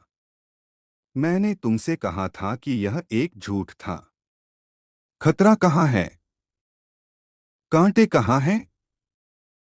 राक्षसी जानवर कहाँ थे? एक हताश स्थिति कहाँ थी? इन मूर्खों ने मुझे आने की हिम्मत नहीं करने दी। जब मैं वापस जाऊंगा तो मुझे उन्हें सबक सिखाना होगा। यह मिशन गाइड से पूरी तरह से अलग था। इस समय एक शिष्य ने दूर की ओर इशारा किया और कहा, युवा स्वामी, वह वरिष्ठ बहन तारा है। युवा स्वामी वीरन तियान जियान ने अपनी नजर उठाई और दूर तारा को देखा। उसने अपने बाल और कपड़े ठीक किए और बहुत ही सज्जनतापूर्ण तरीके से उसकी ओर चला गया। आप लोगों को यह स्टोरी कैसी लग रही है, कमेंट करके जरूर बताएं। और बने रहे आप अपने जीवपति त्रिपाठी जी के साथ। धन्यवाद मित्रों। एपिसोड 3570। तारा ने भी युवा स्वामी वीरन तियान जियान और दूसरों को अपनी ओर आते देखा और आर्यन को देखने के लिए मुड़ी। आर्यन अभी भी ठीक हो रहा था। तारा ने माथे पर शिकन डाली। कनिष्ठ बहन, हम इतनी जल्दी फिर से मिल गए। युवा स्वामी वीरन तियान जियान पास आया और अपने चेहरे पर हल्की मुस्कान के साथ तारा को देखा। तारा एक कदम आगे बढ़ी, ठीक समय पर आर्यन के देखने की रेखा को अवरुद्ध करने के लिए, और कहा, तुम यहाँ क्यों हो? युवा स्वामी वीरन तियान जियान ने कहा, मैंने कहा था कि मैं तुम्हारा मिशन पूरा करने में मदद करूंगा। तारा ने कहा, कोई जरूरत नहीं, मिशन पहले ही पूरा हो चुका है। इस समय एक चापलूस ने आर्यन की ओर इशारा किया और कहा, युवा स्वामी, वह कूड़ा अपनी चोटों को ठीक करने के लिए ध्यान कर रहा है। वनी फीनिक्स तुरंत गुस्से में बोली, मेरे पति कूड़ा नहीं हैं। तारा ने कहा, वरिष्ठ भाई, मिशन का पहला चरण पूरा हो गया है। यहाँ कुछ भी नहीं बचा है। मुझे लगता है कि तुम्हें वापस चले जाना चाहिए। पूरा हो गया? युवा स्वामी वीरन तियान जियान की नजरें भयावह हो गईं जब वह ठंडा हंसा। किसने पूरा किया? अंबर दल का एक नया नायक। पिछले 100 सालों में अंबर दल के किसी भी बाहरी शिष्य ने उन 3 महान दैवीय अभियानों को पूरा नहीं किया था। शुरुआत में कई लोगों ने कोशिश की थी, लेकिन समय बीतने के साथ किसी ने भी इस अभियान को आजमाने की हिम्मत नहीं की, क्योंकि वे जानते थे कि इसे पूरा करना असंभव था। और अब किसी ने इसे पूरा कर लिया था। 800 अभियान अंक का इनाम तो द्वितीयक था। मुख्य बात तो वह खलबली थी जो इसे पूरा करने से मचती। अगर कोई ऐसा अभियान पूरा करे जिसे आजमाने की हिम्मत बड़े बड़े बुजुर्ग भी आसानी से नहीं करते, तो क्या सनसनी नहीं मचेगी? उसकी प्रतिष्ठा का बढ़ना तो तय था। और तो और उसे निश्चित रूप से बुजुर्गों से अधिक प्रशंसा मिलती, यहाँ तक कि पंथ के स्वामी द्वारा भी उसे पुरस्कृत किया जाता। यह कितना बड़ा सम्मान था। हर शिष्य की यही चाहत होती। शौर्यन, जिसे लोग युवा स्वामी कहते थे, उसे अंकों की कमी नहीं थी, उसे तो सनसनी चाहिए थी। अगर वह यह अभियान पूरा कर लेता तो पूरा भीतरी पंथ शायद आलोकित हो जाता। एक बार प्रतिष्ठा मिल जाती तो क्या उसे संसाधनों की कमी का डर होता? क्या उसे किसी स्त्री की कमी का डर होता? और तो और अब कोई भी इस अभियान पर नहीं आता था। यहाँ कुछ भी अनचाहा होता तो किसी को पता भी नहीं चलता। इसलिए शौर्यन को अब कोई संकोच नहीं था। वह मंद-मंद मुस्कुराया और बोला, तारा बहन, वह चौकोर पत्थर मुझे दे दो। जहां तक अभियान की बात है, उसे मेरे नाम पर गिनो। तुम अंकों का इनाम ले सकती हो। और हाँ, तुम मेरी स्त्री बनोगी। कैसा रहेगा? तुम्हें मेरे जैसा एक सुंदर पुरुष मिलेगा और तुम्हें अंक भी मिलेंगे, शौर्यन ने बेशर्मी से कहा। विनी ने तुरंत कहा, बेशर्म?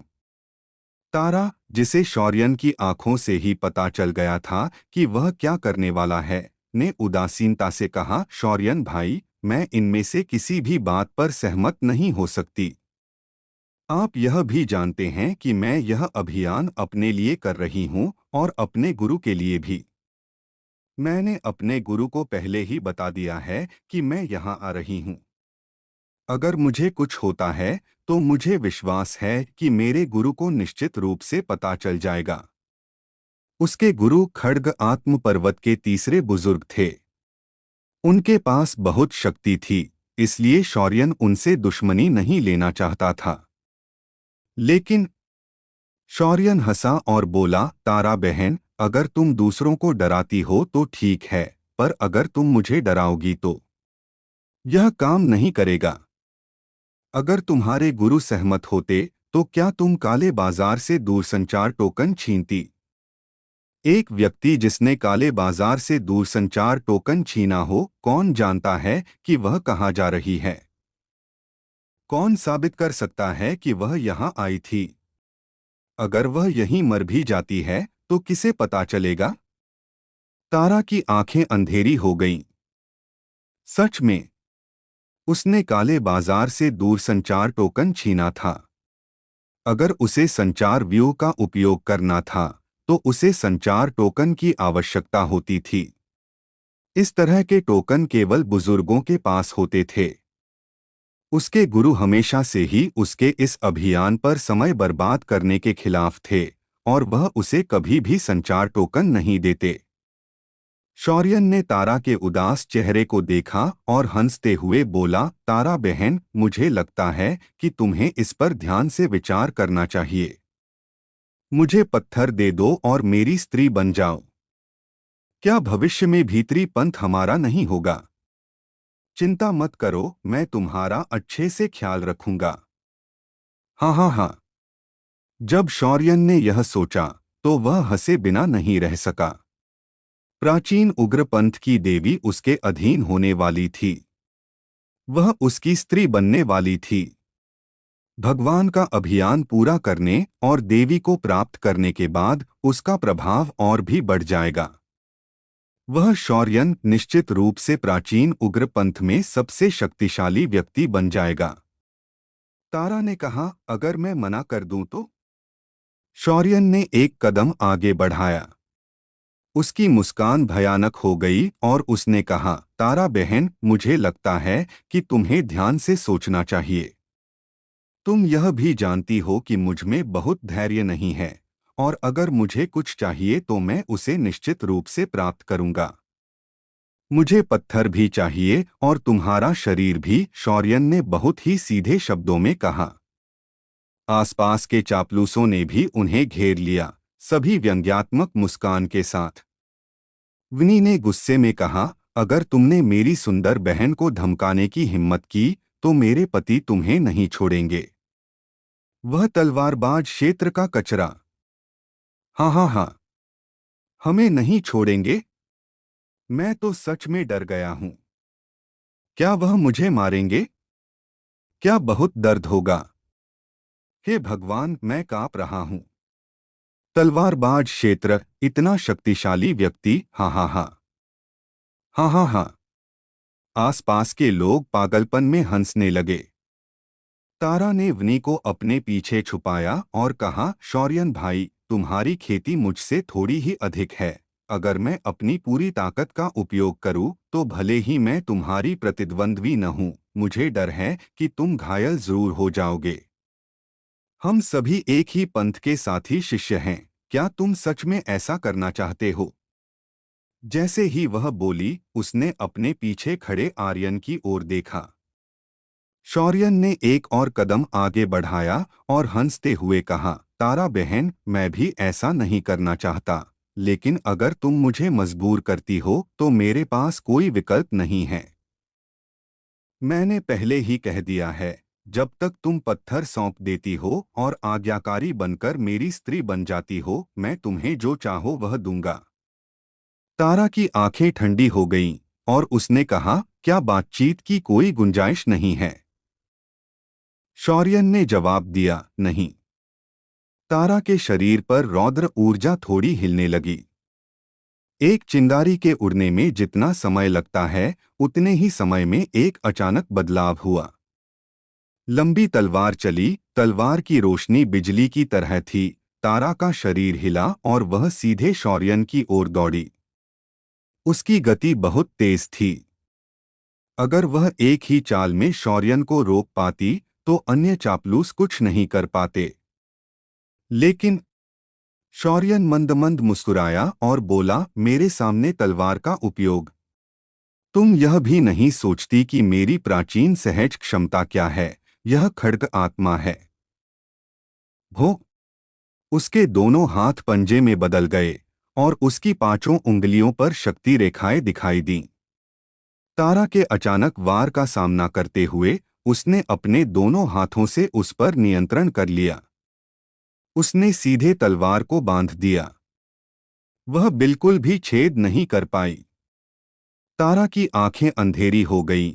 वह अपनी तलवार बाहर निकालना चाहती थी, लेकिन उसी तरह तलवार बाहर नहीं निकाली जा सकी। तारा ने तुरंत अपनी तलवार छोड़ दी। उसके हाथ हथेलियों में बदल गए और उसने शौर्यन की ओर प्रहार किया। हम्फ हम्फ। तारा बहन, मैं ही तुम्हें आमतौर पर झुकने देता हूं। क्या तुम्हें लगता है कि तुम्हारी खेती मेरे बराबर है? शौर्यन शांत और संयमित था। तारा की हथेली को उसकी ओर आते देख उसने अपना बायां हाथ पलट दिया और सीधे उसका मुकाबला किया। पिछले अध्याय अगला अध्याय धमाका। दोनों हथेलियां मिलीं। तारा तेजी से पीछे हटी। उसके स्थिर होने का इंतजार भी नहीं किया गया। शौर्यन का शरीर गायब हो गया। अगले ही पल तारा की पुतलियां तन गईं। उसके पीछे से एक बल आया और एक हथेली ने उसकी पीठ पर प्रहार किया। पछ! तारा के मुंह से खून का एक कतरा निकला और वह जमीन पर गिर गई। उसका चेहरा भी पीला पड़ गया। शौर्यन आगे बढ़ा और हंसते हुए बोला, तारा बहन, तुम बहुत कमजोर हो। हा हा हा। तारा की आंखें अंधेरी हो गईं।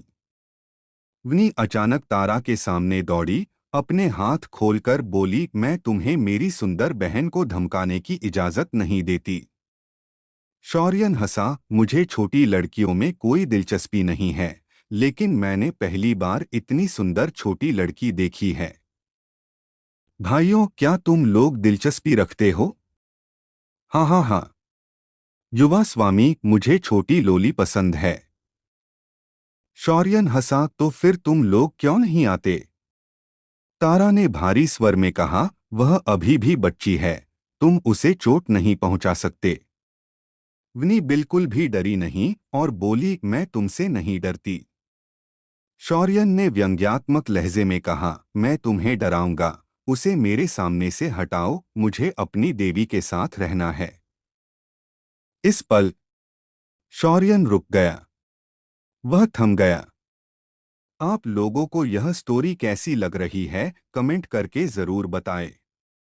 और बने रहे आप अपने जीवपति त्रिपाठी जी के साथ। धन्यवाद मित्रों। हेलो दोस्तों, आप लोगों का स्वागत है हमारे channel story by DK FM और स्टोरी बाय डीके एफएम 2.0 पर।